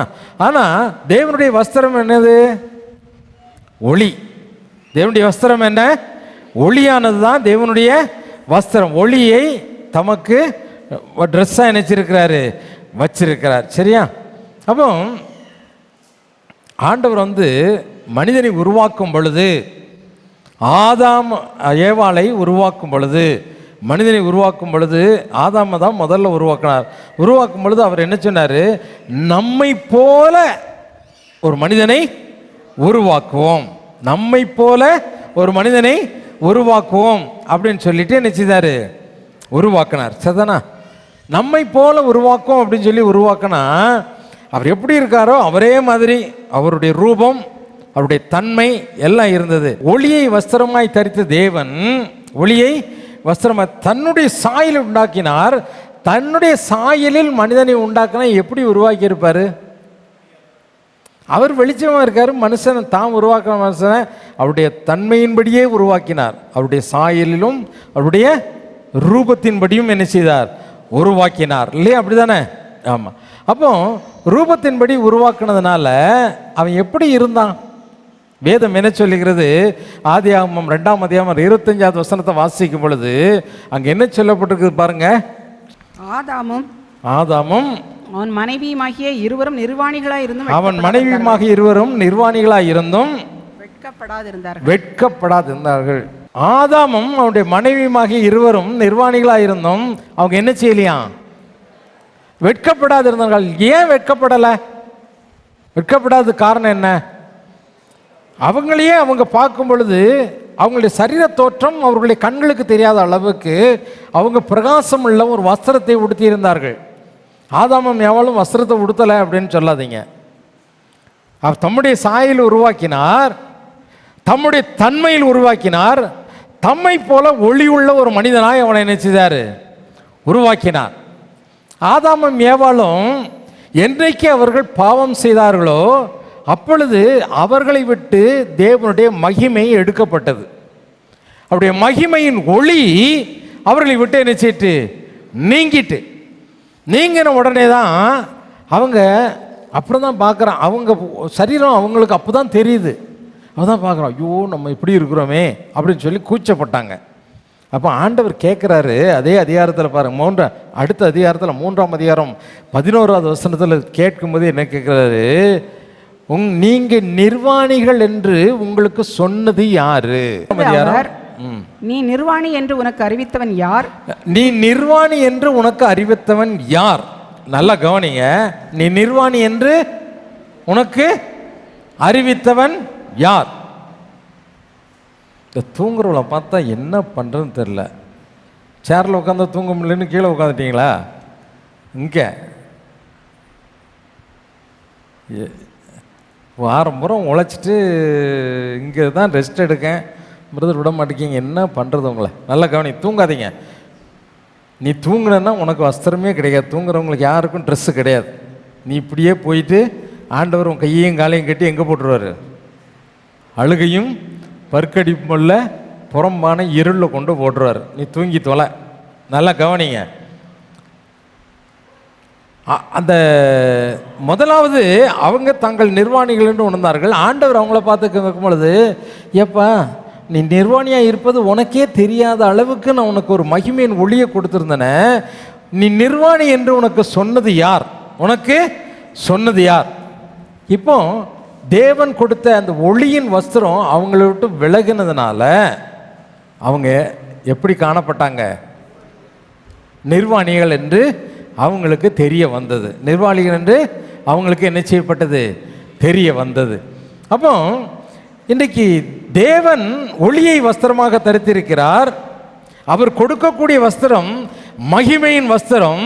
அது எப்படிப்பட்டது? ஒளியான வஸ்திரம். அல்லேலூயா, அல்லேலூயா. அது மகிமையின் வஸ்திரம், அது ஒளியான வஸ்திரம். ஆண்டவரோடு கூட நெருங்கி ஜீவிக்கிறவங்களுக்கு ஆண்டவரை விட்டு விலகின பிறகு உள்ள வாழ்க்கைக்குள்ளே போகும்போது இந்த நெருங்கின வாழ்க்கை எப்படி இருக்குங்கிறது தெரியும். தேவனோடு நெருங்கி வாழக்கூடிய ஒரு மனிதனுக்கு அவருடைய கண்களில் அசுத்தமே பார்த்தாலும் அந்த அசுத்தம் எங்கே போகாது? உள்ளே போகாது. அந்த மைண்டுக்குள்ளே என்ன செய்யாது? போகாது. அந்த அளவு பரிசுத்தமான கண்களை கொடுக்கிறார். அவங்க கண்ணே எப்படி? அதான் ஆண்டவர் சொன்னார், உன்னுடைய கண் உனக்கு சரீரத்துக்கு என்ன இருக்குது? விளக்கு. அந்த கண் இருளடைந்தால் உன் சரீரம் முழுவதும் நிச்சயம் இருளடைந்து போகும் அப்படின்னு சொல்லி ஆண்டவர் நினைச்சார். இது ஆவிக்குரியவர்களுக்கு மட்டும்தான் விளங்கும், மற்றவங்களுக்கு இது விளங்கவே விளங்காது. யாருடைய கண்கள் தேவனுடைய அபிஷேகத்தினால் நிறைந்திருக்கிறதோ அவருடைய கண்களில் என்ன இருக்காது? அசுத்தம் காணப்படாது. அந்த அசுத்தம் கண்ணு வழியாக எங்கே போகாது? உள்ளே போகாது. என்றைக்கு நீ ஜெபத்தில் வேத வாசிப்பில் குறைந்து கர்த்தரோடு உள்ள துறவில் நீ குறைவுபடுகிறாயோ அன்றைக்கு அந்த கண்கள் இருளடைய ஆரம்பிக்கும். அசுத்தம் உன்னுடைய சரீரத்தை என்ன செய்யும்? இருளாய் மாற்றிவிடும். இருளாய் என்ன செய்யும்? மாற்றிவிடும். நீ நல்லா ஜெபித்து பரிசுத்தமாக இருந்து பாரு, இந்த எக்ஸ்பீரியன்ஸு, இந்த அனுபவம் உனக்கு தெரியும். இப்போ ரெண்டாவது ஒரு வஸ்திரம் இருக்குது பாருங்க. ஆண்டவர் நமக்கு கொடுத்த வஸ்திரத்தை நாம் என்ன செய்கிறோம்? கரைப்படுத்தி விடுகிறோம். என்ன செய்கிறோம்? கரைப்படுத்தி விடுகிறோம். இன்றைக்கு நீ யாராக இருந்தாலும் சரி, ஊழியக்காரனாக இருந்தாலும் சரி, விசுவாசியாக இருந்தாலும் சரி, யாராக இருந்தாலும் சரி, உன்னுடைய வஸ்திரத்தை என்ன செய்ய முடியும்? கரைப்படுத்த முடியும். அதுக்கு உதாரணமாக தான் சகரியா 3ஆம் அதிகாரத்தில் நான் வாசிக்கும் பொழுது 3ஆம் அதிகாரம் 3வது வசனத்தில், யோசுவாவெனில் அழுக்கு வஸ்திரம் தரித்தவனாய் தூதனுக்கு முன்பதாக என்ன செய்தாராம்? நின்றான். இல்லை அப்படி தானே சொல்லியிருக்குது. அவனுக்கு குற்றம் சாட்டும்படியாக பிசாசு என்ன செய்தான்? பக்கத்தில் வந்து நின்னான். யோசுவாவுடைய வஸ்திரம் எப்படிப்பட்டதாக காணப்பட்டுச்சு? அழுக்கு வஸ்திரமாய் என்ன செய்யப்பட்டது? காணப்பட்டது. அழுக்கு வஸ்திரமாய் காணப்பட்டது. வஸ்திரத்துக்கு நிறைய முக்கியத்துவம் இருக்குது, இல்லை அப்படி தானே? அப்போ தேவன் கொடுக்குற வஸ்திரத்துக்கு இருக்கக்கூடிய மகிமையும் இந்த மகத்துவத்தையும் நம்ம அறியாததுனால தான் அந்த வஸ்திரத்தை குறித்த வாஞ்சை நமக்கு இல்லை.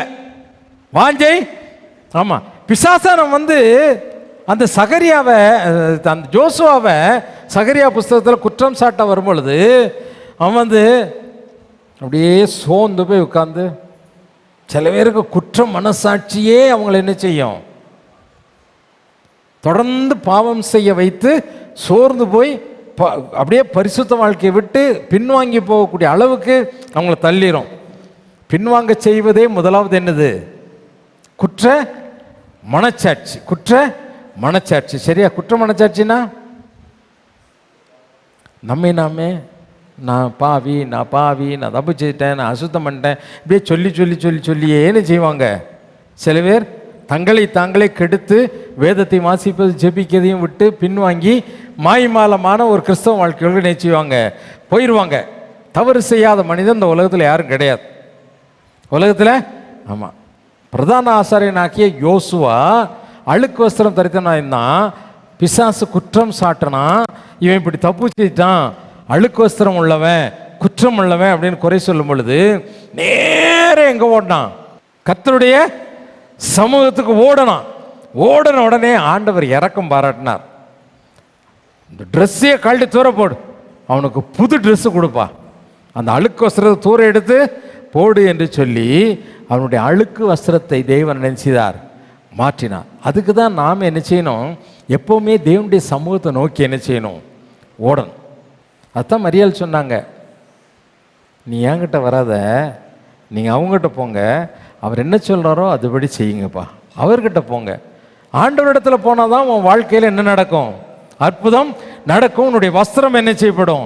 மாற்றப்படும். உன்னுடைய வஸ்திரம் மாற்றப்படும். அப்போ இன்னைக்கு நம்முடைய வாழ்க்கையில் எந்த வஸ்திரத்தை நாம் தெரிந்து கொள்கிறோம்? எந்த வஸ்திரத்தை நாம் தெரிந்து கொள்கிறோம்? இன்றைக்கு நாம் ஆதாம் ஏவாளுடைய வாழ்க்கையில் அவங்க நிர்வாணிகள் என்று அறிந்த பொழுது, தங்களுடைய அந்த வெளிச்சமாகிய இந்த மகிமையின் வஸ்திரத்தை இழந்த பொழுது, தாங்கள் நிர்வாணிகள் என்று அறிந்த பொழுது அவங்க ஒரு பிரயாசம் எடுத்தாங்க. என்ன பிரயாசம் எடுத்தாங்க? அவங்களே இலைகளை தங்களுக்கு என்ன செய்தாங்களாம்? வஸ்திரங்களாய் எடுத்து தைத்து உடுத்தி கொண்டார்கள். என்ன செய்தாங்க? வஸ்திரமாய் உடுத்தி கொண்டார்கள். அப்போ அவங்க உடுத்தின வஸ்திரம் என்னது? இலை இல்லையா? அவங்களே உடுத்திக்கிட்ட வஸ்திரம், அவங்களே உடுத்திக்கிட்ட வஸ்திரம். ஆதியாகமம் 3ஆம் அதிகாரம் 7ஆம் வசனத்தில் அப்படி தானே சொல்லியிருக்குது. இலைகளை தைத்து, மர இலைகளை எடுத்து தைத்து தங்களுக்கு வஸ்திரங்களாக உடுத்தி கொண்டார்கள். அப்போ இந்த வஸ்திரம் எப்படிப்பட்டது? தங்களுக்கென்று ஒரு வஸ்திரத்தை வச்சிருக்கிறாங்க. தங்களை மூடிக்கொள்வதற்காக, கவர் பண்ணுறதுக்காக ஒரு வஸ்திரம் வச்சுருக்காங்க. அந்த வஸ்திரத்துக்கு பேர் என்ன? அந்த வஸ்திரம் யார் உடுத்தி கொள்வாங்கன்னா, தேவனுடைய கட்டளைக்கு கீழ்ப்படியாதவர்களும் தேவனுடைய நியமங்களுக்கு அடங்காதவர்களும் உடுத்தி கொள்ளுகிற ஒரு வஸ்திரம். தேவனுடைய நியமங்கள், தேவனுடைய நீ இப்படி தான் நடக்கணும், இப்படி தான் இருக்கணும் அப்படின்னு சொல்லி ஆண்டவர் ஆதாமுக்கும் ஏவாளுக்கும் என்ன கட்டளை கொடுத்தாரு? என்ன கட்டளை கொடுத்தாரு? இந்த ஏதேன் தோட்டத்தை பராமரிச்சுக்கோங்க, பாதுகாத்துக்கோங்க, இதை நீங்கள் பண்படுத்தி நீங்கள் என்ன செய்யுங்க, இதில் உள்ளதெல்லாம் நீங்கள் அனுபவிச்சுக்கோங்க, இதெல்லாம் சாப்பிடுங்க, இந்த மிருகங்களுக்கெல்லாம் பெயர் வைங்க அப்படின்னு சொல்லி ஆண்டவர் என்ன செய்தார்? பண்படுத்தும் அதை காக்கவும் அவரை ஏதேன் தோட்டத்தில் என்ன செய்தார்? வச்சார் இல்லையா? இதை பாதுகாத்துக்கோன்னு பாதுகாத்துக்கோன்னு சொல்லி. அப்போ பாதுகாக்கிறவன் செய்ய வேண்டியது என்ன? சர்ப்பத்தின் ரூபத்தில் பிசாசு வாரான்.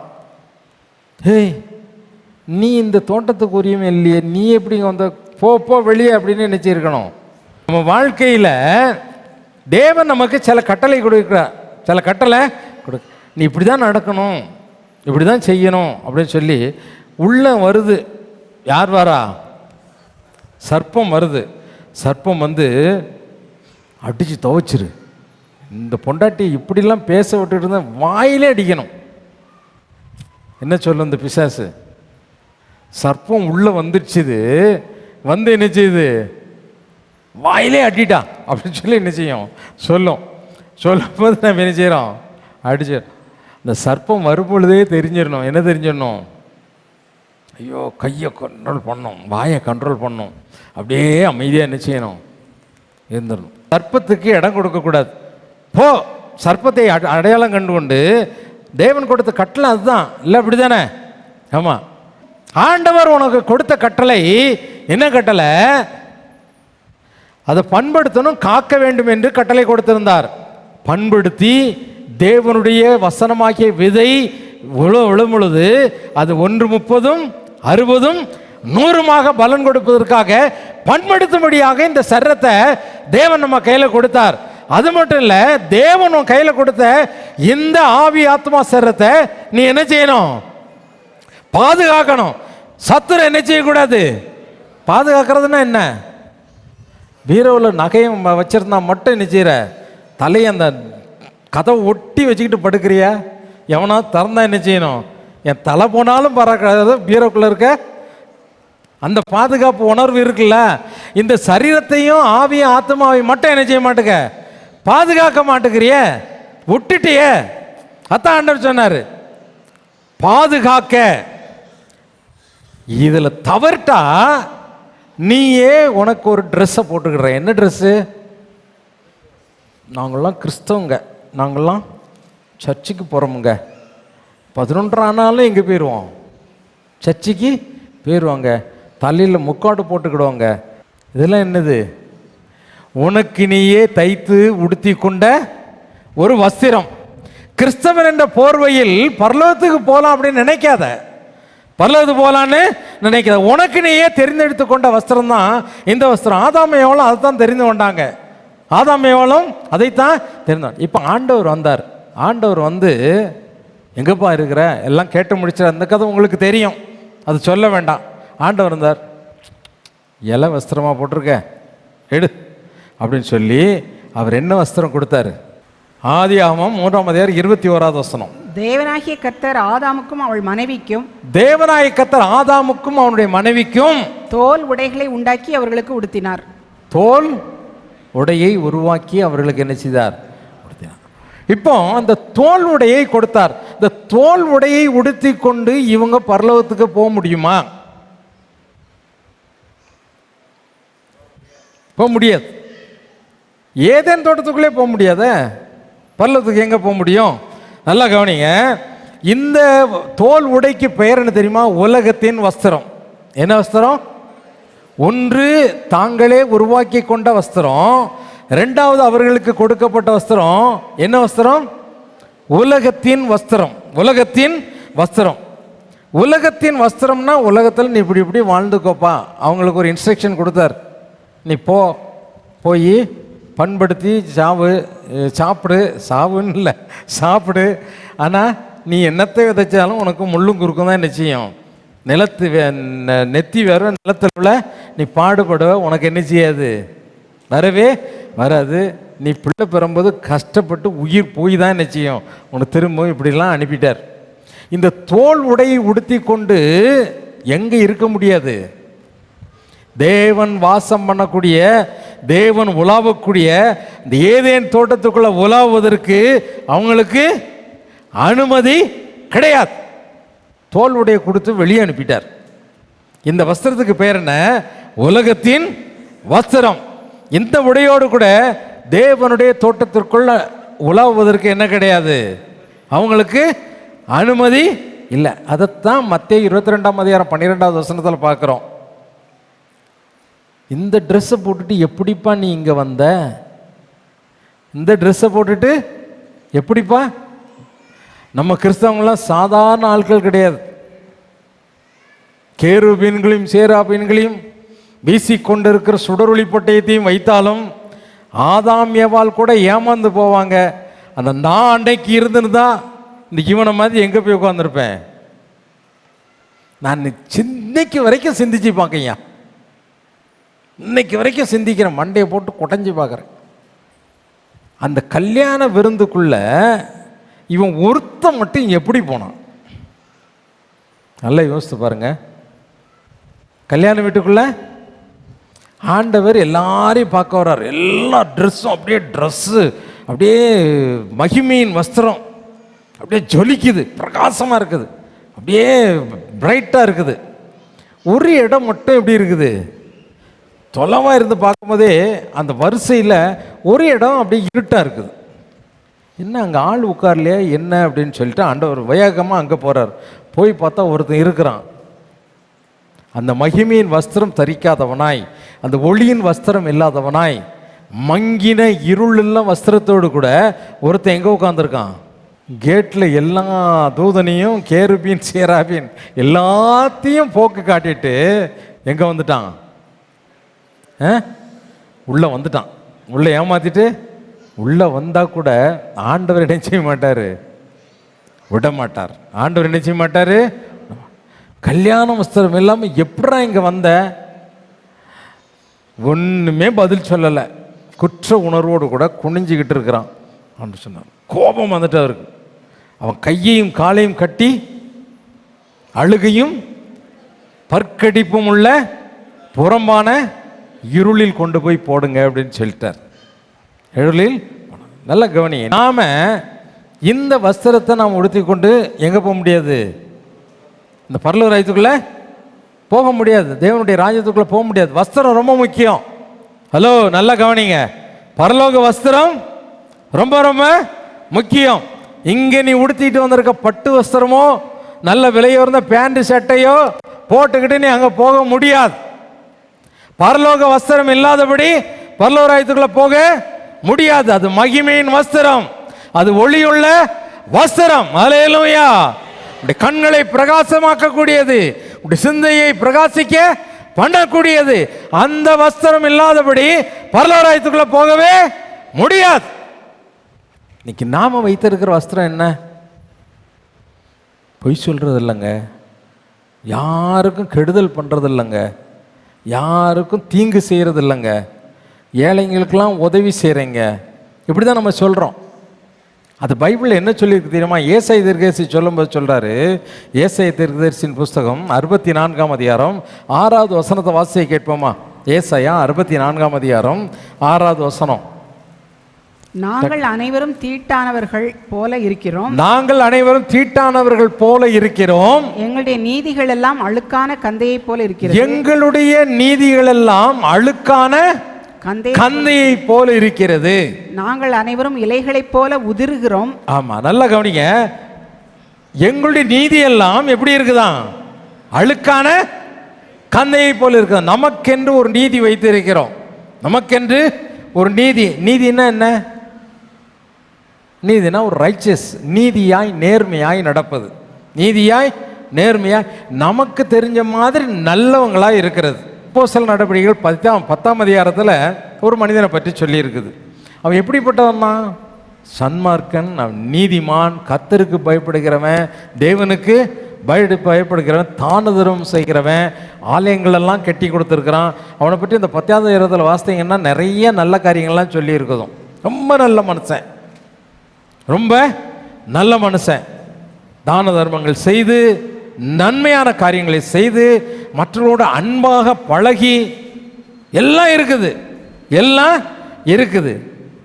ஆனால் ஆண்டவர் பார்த்தாரு, பேதுரு ரொம்ப நல்ல மனுஷனாக இருக்கான், அவன் நரகத்துக்கு போகிறது எனக்கு விருப்பம் இல்லை, நீ போய் என்னை பற்றி அவனுக்கு அறிவித்து ரட்சிப்பை அவனுக்கு கூறி அவனை ரட்சிப்புக்குள் வழி நடத்து அப்படின்னு சொல்லி என்ன செய்தார், அனுப்பினார். பேதுரு அங்கே போனார். அங்கே போய் பிரசங்கம் பண்ணார். என்ன சொன்னார், நீ நல்லவன்ப்பா, தான தர்மம் பண்ணுற, கோயில் கட்டி கொடுத்துருக்க, கோயிலுக்கு நிறைய காணிக்கை கொடுத்துருக்க, நல்ல மனுஷன், யூதர்களுக்கு என்று ஆலயம்லாம் கட்டி கொடுத்துருக்க, நீ பரலோகத்துக்கு போயிடுவப்பா, ஆண்டவர் உன்னை ஆசீர்வதிக்க என்ன அனுப்பினார் சொன்னாரா? நீ தான தர்மம் பண்ணுற, கோயிலை கட்டி கொடுத்த, டொனேஷன் கொடுத்துருக்க, ஏழைங்களெல்லாம் பராமரிக்கிற, நல்லவனாக இருக்கிற, ரொம்ப அன்பாக பழகிற, அதனால் நீ பரலோகத்துக்கு போயிடுவ, கர்த்தர் உன்னை ஆசீர்வதிப்பாராக அப்படின்னு சொன்னாரா சொல்லலையா? அங்கே போய் ஆண்டவர் இந்த உலகத்திற்கு எப்படி வந்தார், அவர் எப்படி மீட்பை உருவாக்கினார், பாவத்திலிருந்து எப்படி விடுதலை பெறுகிறது என்பதை அவருக்கு காட்டி கொடுத்தார். பாவத்திலிருந்து விடுதலை பெறுவதற்கான வழியை காட்டி கொடுத்தார். பரலோகத்துக்கு போவதற்கான வழியை காட்டி கொடுத்தார். பரிசுத்த ஆவியானுடைய பலன் இல்லாதபடி, அந்த முத்திரையை தெரியாதபடி நீ எங்கே போக முடியாது, பரலோக ராஜ்யத்துக்குள்ள. இங்கே வந்து சேரை தேய்ச்சிட்டு போயினா பரலோகத்துக்கு என்ன செய்ய முடியாது, போக முடியாது. சும்மா கையை தூக்கிட்டு அல்லேலூயான்னு சொன்னாலாம் போக முடியாது. ஜலத்தினாலும் ஆவியினாலும் பிறவாவிட்டால் தேவனுடைய ராஜ்யத்துக்குள்ள பரிசுத்த ஆவியானவர் ஒருவருக்கும் தூரமானவர் கிடையாது. பொல்லாதவர்களாகி நீங்கள் உங்கள் பிள்ளைகளுக்கு நல்ல ஈவுகளை கொடுக்க அறிந்திருக்கும் பொழுது தம்மிடத்தில் வேண்டிக் கொள்கிறவர்களுக்கு பரிசுத்த ஆவியை கொடுப்பது அதிக நிச்சயம் அல்லவான்னு சொன்னார். பரிசுத்தாவின் அபிஷேகத்தை பெறாதபடி சாதாரண கிறிஸ்தவ வாழ்க்கை வாழ்ந்து நீ பரலோக ராஜ்யத்துக்குள்ள போகவே முடியாது, போகவே முடியாது. அபிஷேகத்தை பெற்றுக்கொள்ளணும். அபிஷேகத்தை பெற்றுக்கொண்டதான் எங்கே போக முடியும், பரலோக ராஜ்யத்துக்குள்ள போக முடியும், பரலோக ராஜ்யத்துக்குள்ள போக முடியும். இதைத்தான் அங்கே சொன்னார். சொல்லும்போது அவங்க இருதயம் திறக்கப்பட்டது. வேத வசனத்தை அவ்வளோ இதாக சந்தோஷமாக கேட்டாங்க. தங்களுடைய சுய நீதியின் மேல் நம்பிக்கை வைக்காதபடி கர்த்தருடைய வார்த்தைக்கு செவி சாய்த்தார்கள், கர்த்தருடைய வார்த்தையை கேட்டார்கள், பரிசுத்த ஆவியினால் என்ன செய்யப்பட்டாங்க, நிரப்பப்பட்டார்கள். அல்லேலூயா, அல்லேலூயா. நீ வசனத்தை உண்மையோய் கேட்டால், திறந்த உள்ளத்தோடு கேட்டால், பரிசுத்த ஆவியானவர் உன்னையும் என்ன செய்வார், நிரப்புவார். அல்லேலூயா. அழுக்கான கந்தை வஸ்திரமாகிய சுய நீதியோடு கூட நான் 4 பேருக்கு தான தர்மம் செய்கிறேன், கோயிலுக்கு காணிக்கை கொடுத்துட்டேன், நான் நல்லவனாக இருக்கிறேன், மற்றவங்களுக்கு தீங்கு செய்யலை, இந்த நல்ல பண்புகளோடு நீ எங்கே போக முடியாது, பரலோக ராஜ்யத்துக்குள்ள போக முடியாது. இயேசு கிறிஸ்துவின் இரத்தத்தினால் கழுவப்பட்டு பரிசுத்த ஆவியினால் அபிஷேகிக்கப்பட்டால் ஒழிய பரலோக ராஜ்யத்துக்குள்ள என்ன செய்ய முடியாது, போகவே முடியாது. என்னதான் நீ காரை கழுவி கழுவி கழுவி நல்லா சுத்தமாக வச்சு இன்ஜினெல்லாம் க்ளீன் பண்ணி பெட்ரோலை நீ ஊற்றலைன்னா அந்த வண்டியால் என்ன இல்லை, கார் அழகாக தான் இருக்குது, பார்க்குறதுக்கு அழகாக இருக்குது, ஜோராக இருக்குது, சூப்பராக இருக்குது. பார்க்குறவங்களாம் ஓ என்ன கார் வச்சுருக்கீங்க அப்படின்னு சொல்கிறாங்க. கொஞ்சம் வாங்க போகலாம் ஒரு ரவுண்டுன்னா வண்டி என்ன செய்யாது, ஓடாது. வண்டி என்ன செய்யாது, ஓடாது. பரிசுத்த ஆவியாகி அந்த எண்ணெய் இல்லைன்னா பரலோகத்துக்கு போகும்போது எல்லா காரும் போகும், உன் கார் எங்கே நிற்கும், கழுவப்பட்ட கார் தான். 78, 80, 79 நான் ரட்சிக்கப்பட்டேன். இயேசுவின் ரத்தத்தினால் கழுவப்பட்டேன். ரட்சிப்பேன் வாலிப வயசில் நான் சுதந்திரித்து கொண்டேன். ஆனால் ரட்சிப்பை சுதந்திரித்து கொண்டாலும் எனக்குள்ள என்ன இல்லை,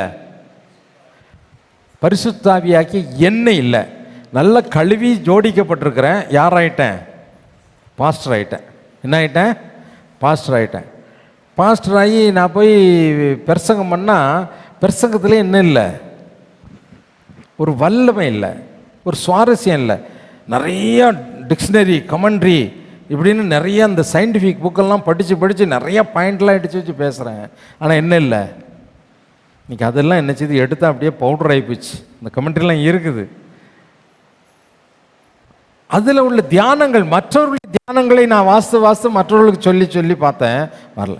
என்றைக்கு பரிசுத்த ஆவியினால் நிரப்பப்பட்டனோ அந்த இளம் வயதில் நான் இந்த சர்ச்சில், அதே சர்ச்சில் திரும்ப போய் நிற்கிறேன். எனக்குள்ள ஒரு வல்லமையை நான் என்ன செய்ய முடியுது, உணர முடிந்தது. மக்களுக்குள்ள ஒரு விடுதலையை நான் என்ன செய்ய முடியுது, அப்போ தான் பார்க்க முடிந்தது. அல்லேலூயா. இன்றைக்கி உன்னுடைய வாழ்க்கையில் ஒரு பெரிய மெய்யான விடுதலை நீ கண்டுகொள்ள வேண்டுமானால், உன்னுடைய குடும்பத்தில் ஒரு விடுதலை கண்டுகொள்ள வேண்டுமானால், கர்த்தருடைய சமூகத்தில் காத்திருந்து அதுக்காக போன்ஸ் இருந்து ஆண்டவரே அபிஷேகம் பண்ணுன்னு கேட்காதீங்க. அப்படிலாம் கேட்க வேண்டாம். உண்மையான இருதயத்தோடு கூட ஆண்டவர் சொல்லிட்டார், உண்மையாக என்னை நோக்கி கூப்பிடுகிற யாவருக்கும் நான் எப்படி இருக்கேன், ரொம்ப பக்கத்தில் தான் இருக்கேன். நான் தூரமானவர் அல்ல, தூரமானவர் அல்ல. அல்லேலூயா. ஆகவே உண்மையாய் நீ ஆண்டவரை நோக்கி கூப்பிடு. கர்த்தர் உனக்குள்ள வருவார், உன்னுடைய வாழ்க்கையை என்ன செய்வார், மாற்றுவார். உன்னுடைய சுயநீதிகள் எல்லாம் மாற்றுவார். அன்றைக்கு கொர்நேலியுடைய வாழ்க்கையில் அவன் வாழ்க்கையை முற்றிலும் என்ன செய்தார், தலைகீழாக மாற்றினார். இப்போ ஆண்டவர் நமக்கு ஒரு வஸ்திரத்தை கொடுக்க ஆசையாக இருக்கிறார், ஒரு ட்ரெஸ்ஸை கொடுக்க ஆசையாக இருக்கிறார். அப்போ அந்த ஆண்டவர் கொடுக்குற வஸ்திரத்தை நாம் என்ன செய்யணும், பெற்றுக்கொள்ளணும். ஏசாயா 61ஆம் அதிகாரத்தில் 10வது வசனத்தில் வாசிக்கும் பொழுது, அவர் ரட்சிப்பின் வஸ்திரங்களை, வஸ்திரம்னு சொல்லலை, அதில் ரொம்ப தெளிவு அப்படி தானே சொல்லியிருக்கு. வாசி ஏசாயா 61ஆம் அதிகாரம் 16வது வசனம். கர்த்தருக்குள் பூரிப்பாய் மகிழ்கிறேன், என் தேவனுக்குள் என் ஆத்துமா களி கூர்ந்திருக்கிறது. மணவாளன் ஆபரணங்களினால் தன்னை அலங்கரித்துக் கொள்கிறதற்கும் மணவாட்டி நகைகளினால் தன்னை சிங்காரித்துக் கொள்கிறதற்கும் ஒப்பாக அவர் ரட்சிப்பின் வஸ்திரங்களை எனக்கு நினைச்சிதார், உடுத்தினார். அல்லேலூயா. ரட்சிப்பின் வஸ்திரங்களை எனக்கு உடுத்தினார். அப்போ ஆண்டவர் நமக்கு கொடுக்கிற வஸ்திரங்கள் ரட்சிப்பின் வஸ்திரங்கள். வஸ்திரங்கள்னா என்னது? பேண்ட்டை மட்டும் போட்டுட்டு நான் கல்யாண வீட்டுக்கு போனேன்னா என்னைய பார்த்தா எழிஞ்சுவாங்க, எல்லாரும் சிரிப்பாங்க. இல்லை அப்படி தானே? பேண்ட்டு கூட என்ன வேணும், மேலே சட்டையும் வேணும். அப்படியே நான் மாப்பிள்ளையாக இருந்தால் எனக்கு ஒரு கோட்டும் வேணும். இல்லை அப்படி தானே? ஆமாம். அப்போ நமக்கென்று சில வஸ்திரங்களை கொடுக்கிறார், சில வஸ்திரங்களை கொடுக்கிறார். நீதியின் சால்வை கொடுக்கிறார், ரட்சிப்பின் வஸ்திரத்தை நம்ம கொடுக்கிறார். இல்லை நிறைய வஸ்திரங்களை பற்றி சொல்லியிருக்குது. இந்த வஸ்திரங்களை பற்றி அன்னைக்கே அவங்க சொல்லிட்டாங்க, அதை பற்றி நான் பேச வரல. அப்போ அந்த வஸ்திரங்களை நமக்கு கொடுக்கிறார், வஸ்திரங்களை நமக்கு கொடுக்கிறார். அந்த வஸ்திரத்தை நாம் பெற்றுக்கொள்ள வேண்டும். ஏன் இந்த வஸ்திரம் அவசியம் நமக்கு? ஏன் இந்த வஸ்திரம் நம்மளுக்கு அவசியம்? ஆதியாகமத்தில் நீங்கள் வாசிப்பீர்களாண்டா, ஆதியாகமம் 41ஆம் அதிகாரம் 42வது வசனத்தை வாசி கேட்போமா? பார்வோன் தன் கையில் போட்டிருந்த தன் முத்திரை மோதிரத்தை கழற்றி அதை யோசேப்பின் கையிலே போட்டு மெல்லிய வஸ்திரங்களை அவனுக்கு உடுத்தி பொன் சரப்பணியை அவன் கழுத்திலே தரித்து. ஆமா, சரப்பணின்னா நெக்லஸ், சரியா? நெக்லஸை போட்டு சால்வையெல்லாம் கழுத்தை சுற்றி போட்டு அவன் நினைச்சிதாரு, தன்னுடைய 2ஆம் ரதத்தில் ஏற்றி தென்றினிட்டு பணியுங்கள் என்று ஒரு கட்டளை கொடுத்தார். யோசேப்புக்கு வஸ்திரத்தை மாற்றினார். ஏன் மாற்றினார்? நம்ம எரேமியா தீர்க்கதரிசன புத்தகம் 52ஆம் அதிகாரம் 33வது வசனத்தை வாசி கேட்போமா? அவனுடைய சிறையிருப்பு வஸ்திரங்களை அவர் நினைச்சுதான் ஆண்டவர் மாற்றினார். அப்போ முதலாவது ஒரு மனிதனுக்குள்ள இன்னைக்கு நாம அடிமைகளாய் ஒரு சிறையிருப்புக்குள் இருக்கிறோம். அன்றைக்கு எகிப்திற்குள்ள அவங்க என்ன செய்தாங்க, இஸ்ரவேல் ஜனங்கள் அடிமைகளாக என்ன செய்தாங்க, இருந்தாங்க. அடிமைகளாக என்ன செய்தாங்க, இருந்தாங்க. அதனால அவர்களுக்கு கொடுக்கப்பட்ட வஸ்திரம் சிறையிருப்பின் வஸ்திரம். யோசேப்பின் வஸ்திரம் மாற்றப்படுவதற்கு காரணம் என்ன? ஒரு ஜெயில் யூனிஃபார்மை போட்டுக்கிட்டு அவன் ஒரு பிரதான மந்திரியாக என்ன செய்ய முடியாது, நிற்க முடியாது. வஸ்திரங்கள் கண்டிப்பாக என்ன செய்யணும், மாற்றப்பட்டே ஆக வேண்டும். தேவன் கொடுக்கக்கூடிய அந்த ஒளியின் வஸ்திரத்தை நாம் தரித்து கொண்டால்தான் நாம் தேவனுடைய மனிதர்கள் என்று அடையாளம் காண முடியும், காணப்பட முடியும் மற்றவர்களால். அப்போ இன்றைக்கு நம்முடைய வஸ்திரங்கள் என்ன செய்யப்படணும், கண்டிப்பாக மாற்றப்படணும். சிறையிருப்பின் வஸ்திரம் என்ன செய்யக்கூடாது, நம்ம மேலே இருக்கக்கூடாது. சிறையிருப்பின் வஸ்திரம் நம்ம மேலே இருக்கக்கூடாது. இந்த வஸ்திரத்தில் என்ன இருக்குது? தேவனுடைய பிள்ளைகளுக்கு விசேஷித்த வஸ்திரத்தை கொடுக்கிறார். ஆரோனை ஆண்டவர் நினைச்சிதாரு, அதுக்கு தான் பின்னால் சொல்ல, ஆரோனை போல அழைக்கப்பட்டாலும் இந்த கனமான ஊழியத்திற்கு ஒருவனும் தானாய் ஏற்படுத்தி கொள்ள முடியாது அப்படின்னு சொல்லி ஆண்டவர் நினைச்சிதாரு சொன்னார் இல்லையா? அப்போ ஆரோனை ஆண்டவர் தெரிந்தெடுக்கும் பொழுது ஆரோனை மற்றவர்களை காட்டிலும் வித்தியாசமாக்குவதற்காக ஆரோன் போடக்கூடிய அந்த சென்ட் இருக்கட்டும், ஆண்டவருக்கு படைக்கக்கூடிய அந்த தூப வர்க்கமாகட்டும், இதை யாரும் என்ன செய்யக்கூடாது, செய்யக்கூடாது அப்படின்னு கட்டளையே நினைச்சார். பிரத்யேகமானது. ஆரோன் போட்டு இருக்கக்கூடிய வஸ்திரம், அந்த ஏபோத்து, அந்த நெத்தியில் கட்டியிருக்கிற பட்டம், தலையில் வைக்கிற குள்ளா, இதெல்லாம் எப்படி இருந்தது? விசேஷித்ததாக இருந்தது. பிரதான ஆசாரியன் வாரான்னா என்ன செய்யும்? தனியாக தெரியும், தனியாக தெரியும். தேவனுடைய மனிதன், தேவனுடைய சமூகத்திற்கு நுழையக்கூடிய அதிகாரம் பெற்ற ஒரு ஆசாரியன் அவன் எப்படி இருக்கணும்னு நினைச்சார் ஆண்டவர்? பிரித்தெடுக்கப்பட்டவனாய் விசேஷித்தவனாய் என்ன செய்யணும்? காணப்படணும்னு சொல்லி அவர் விரும்பினார். வெளிப்படுத்தலில் சொல்லும்போது அந்த 1ஆம் அதிகாரத்தில் 5-6 வசனங்களை சொல்லும்போது அவர் என்ன சொல்கிறாரு? நம்ம எல்லாம் பிதாமாகி தேவனுக்கு முன்னதாக எப்படி நிறுத்துறாராம்? ராஜாக்களும். நம்ம ட்ரெஸ் எப்படி இருக்கணும்? ராஜவஸ்திரம். எப்படி இருக்கணும்? மொர்தகாயை பற்றி சொல்லும் பொழுது ராஜவஸ்திரம் தரித்தவன் நினைச்சுதானா அரண்மனையை விட்டு அவன் போனான் அப்படின்னு சொல்லி அவனுடைய மகிமையை சொல்லும்போது சொல்லியிருக்குல்ல. அப்போ இன்றைக்கு தேவன் நமக்கு கொடுக்கக்கூடிய அந்த ராஜ வஸ்திரத்தை நாம் என்ன செய்யணும்? தரித்துக்கொள்ள வேண்டும். அந்த அபிஷேக அந்த வஸ்திரம் தேவனால் அபிஷேகம் பண்ணப்பட்ட வஸ்திரம், தேவனால அபிஷேகம் பண்ணப்பட்ட வஸ்திரம். அந்த வஸ்திரத்துக்கு என்ன உண்டு? வல்லமை உண்டு. தேவன் எந்த வஸ்திரத்தை அணிந்திருக்கிறாரோ அதே வஸ்திரத்தை நமக்கு என்ன செய்கிறார்? புரியுதா புரியலையா? ஆதாமுக்கு கொடுத்தது அவர் வஸ்திருந்த அதே ஒளியின் வஸ்திரத்தை யாருக்கு கொடுத்தார்? ஆதாமுக்கு கொடுத்தார், ஏவாளுக்கு கொடுத்தார். அதனால தான் அவங்களுடைய கண்கள் பாவத்திற்கு நேராய் அடைக்கப்பட்டதாக இருந்தது, ஒளியின் கண்களாய் காணப்பட்டது. தேவன் மறுபடியும் நமக்கு ஒரு வஸ்திரத்தை கொடுக்கிறார். அது எப்படிப்பட்ட வஸ்திரம்? மகிமையின் வஸ்திரம். அல்லேலூயா. அது எப்படிப்பட்ட வஸ்திரம்? அது ஒளியான வஸ்திரம். உலகத்தில் ஆண்டவர் சாதாரண மனுஷனாக தெரிந்துக்கிட்டு இருந்தார், சாதாரண மனுஷனாக தெரிந்துக்கிட்டு இருந்தார். ஒரு அம்மா மட்டும் பார்த்தா இந்த ட்ரெஸ்ஸு கண்டிப்பாக மகிமையின் வஸ்திரம் தான் அப்படின்னு கண்டுபிடிச்சான். கூட்டத்துக்குள்ளே நுழைஞ்சி போனான். அசுத்தமான ஒரு பெண் தான், ஆனால் கூட்டத்துக்குள்ளே நுழைஞ்சி போய் இவர் வஸ்திரத்தையாவது தொட்டு நான் நினைச்சேன் சுகத்தை பெற்றுக்கொள்வேன் என்று வஸ்திரத்தை தொட்ட உடனே அவருடைய வஸ்திரத்திலிருந்து என்ன செய்யுது? சரீரத்திலிருந்து வல்லமை புறப்பட்டது. அல்லேலூயா. சரி, இயேசுதான் அப்படின்னு வச்சுக்கோங்களேன். பவுல் தேவனை ஏற்றுக்கொண்டான். ஜனங்கள் பார்த்தாங்க, ஐயோ இவன் மேலே அக்கினி எரியுதப்பா, அப்படியே நெருப்பாக இருக்கிறாரு, இவர் அப்படி பிரசங்கம் பண்ணாலே என்ன செய்யுது? எல்லா வியாதிகளும் ஓடுது அப்படின்னு பார்த்தாங்க. ஐயா உங்கள் கர்ச்சீப்பு கொடுங்க, ஐயா உங்கள் பெல்ட்டு கொடுங்க, உருமால்களையும் கச்சைகளையும், handkerchief and belt, rope, இடையில கட்டியிருந்த துணி, இதெல்லாம் வாங்கிட்டு போய் என்ன செய்தாங்க? ஜனங்கள் மேலே போட்டாங்க. ஜனங்கள் என்ன செய்தாங்க? விடுதலை பெற்றுக்கொண்டார்கள். அல்லேலூயா. அந்த வஸ்திரத்தில் என்ன உண்டு? வல்லமை உண்டு. அல்லேலூயா. அந்த வஸ்திரம் உனக்குள் உடுத்தப்பட்டு இருக்குமானால், அந்த வஸ்திரத்தை நீ அணிந்திருப்பாயானால் நீ எப்படிப்பட்டவங்களாக இருப்ப? வல்லமையுடையவர்களாக இருப்பீர்கள். அல்லேலூயா. அல்லேலூயா. நீங்க ஒரு வீட்டுக்குள்ள போனா அந்த வீடு ரெண்டாகாது, ரெண்டாயிருக்கு வீடு என்ன ஆயிரும்? ஒன்னாயிரும். அல்லேலூயா. பரிசுத்த வஸ்திரம். அந்த வஸ்திரத்தை உடுத்திக் கொண்டிருந்தால் உனக்குள் இருந்து வல்லமை என்ன செய்யும்? புறப்படும். இந்த வஸ்திரம் யாருக்கு கொடுக்கிறார் ஆண்டவர்? கடைசி அதை சொல்லி முடிச்சிடலாமா? இந்த வஸ்திரத்தை யாருக்குப்பா கொடுப்பாரு? இரவும் பகலும் தம்மை நோக்கி கூப்பிடுவர்களாகிய இவருடைய விஷயத்தில் நான் செவி சாய்க்காமல் இருப்பேனோ அப்படின்னு சொல்லிட்டு 40 நாள் உபவாசம், 70 நாள் போட்டு வல்லமையை பெற்றுக்கொள். ஆனால் இந்த வஸ்திரத்தை பெற்றுக்கொள்வதற்கு உபவாசம் போட்டுடலாம், அந்த வஸ்திரத்தை வாங்க முடியாது, வாங்க முடியாது. அதை தெரிஞ்சுக்கோ நீ முதல்ல.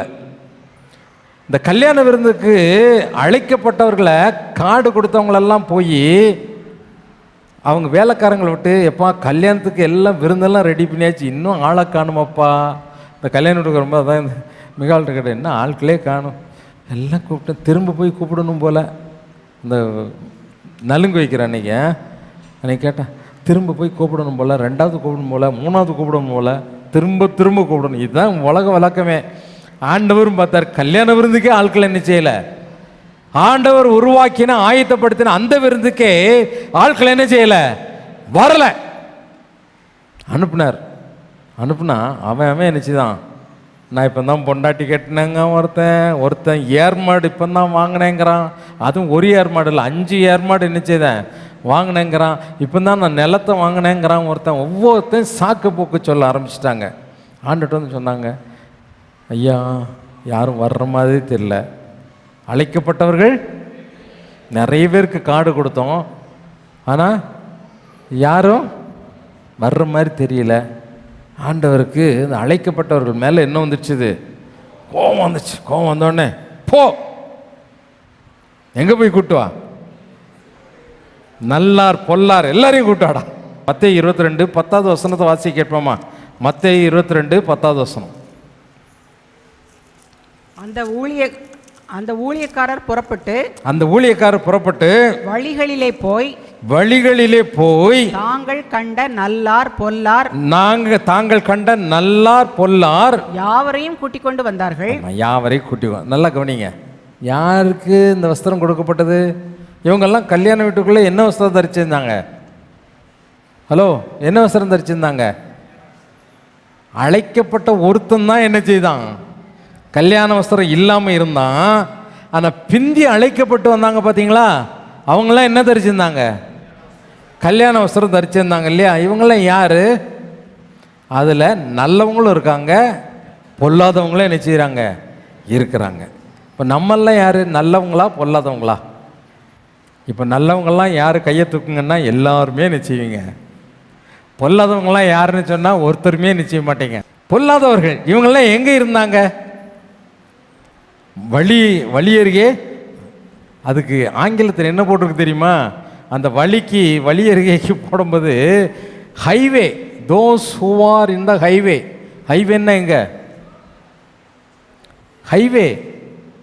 ஹைவேன்னா பைபாஸ் இல்லை, ஹைவே அகாலமான ரோடு. இந்த விசாலமான ரோடு எங்கே இருக்குது? மத்தேயு 7ஆம் அதிகாரம் 13வது வசனத்தில் வாசி கேட்போமா? மத்தேயு 7ஆம் அதிகாரம் 13வது வசனம். மத்தேயு 7ஆம் அதிகாரம் 13வது வசனம். இடுக்கமான வாசல் வழியே உட்பிரவேசியுங்கள். கேட்டுக்கு போகிற வாசல் விரிவும் வழி விசாலமுமாய் இருக்கிறது. அதுக்கு என்ன போட்டிருக்கு தெரியுமா? அங்கே ஹைவேன்னு போட்டிருக்குது. இதில் என்ன போட்டிருக்கு ஆங்கிலம் தெரியுமா? பிராட்வே. திருவழிகளை தான் எல்லாரும் ஜனங்களை நினைச்சுவாங்க, விரும்புவாங்க. நரகத்துக்கு போகிறவங்களும் இதை தான் விரும்புவாங்க.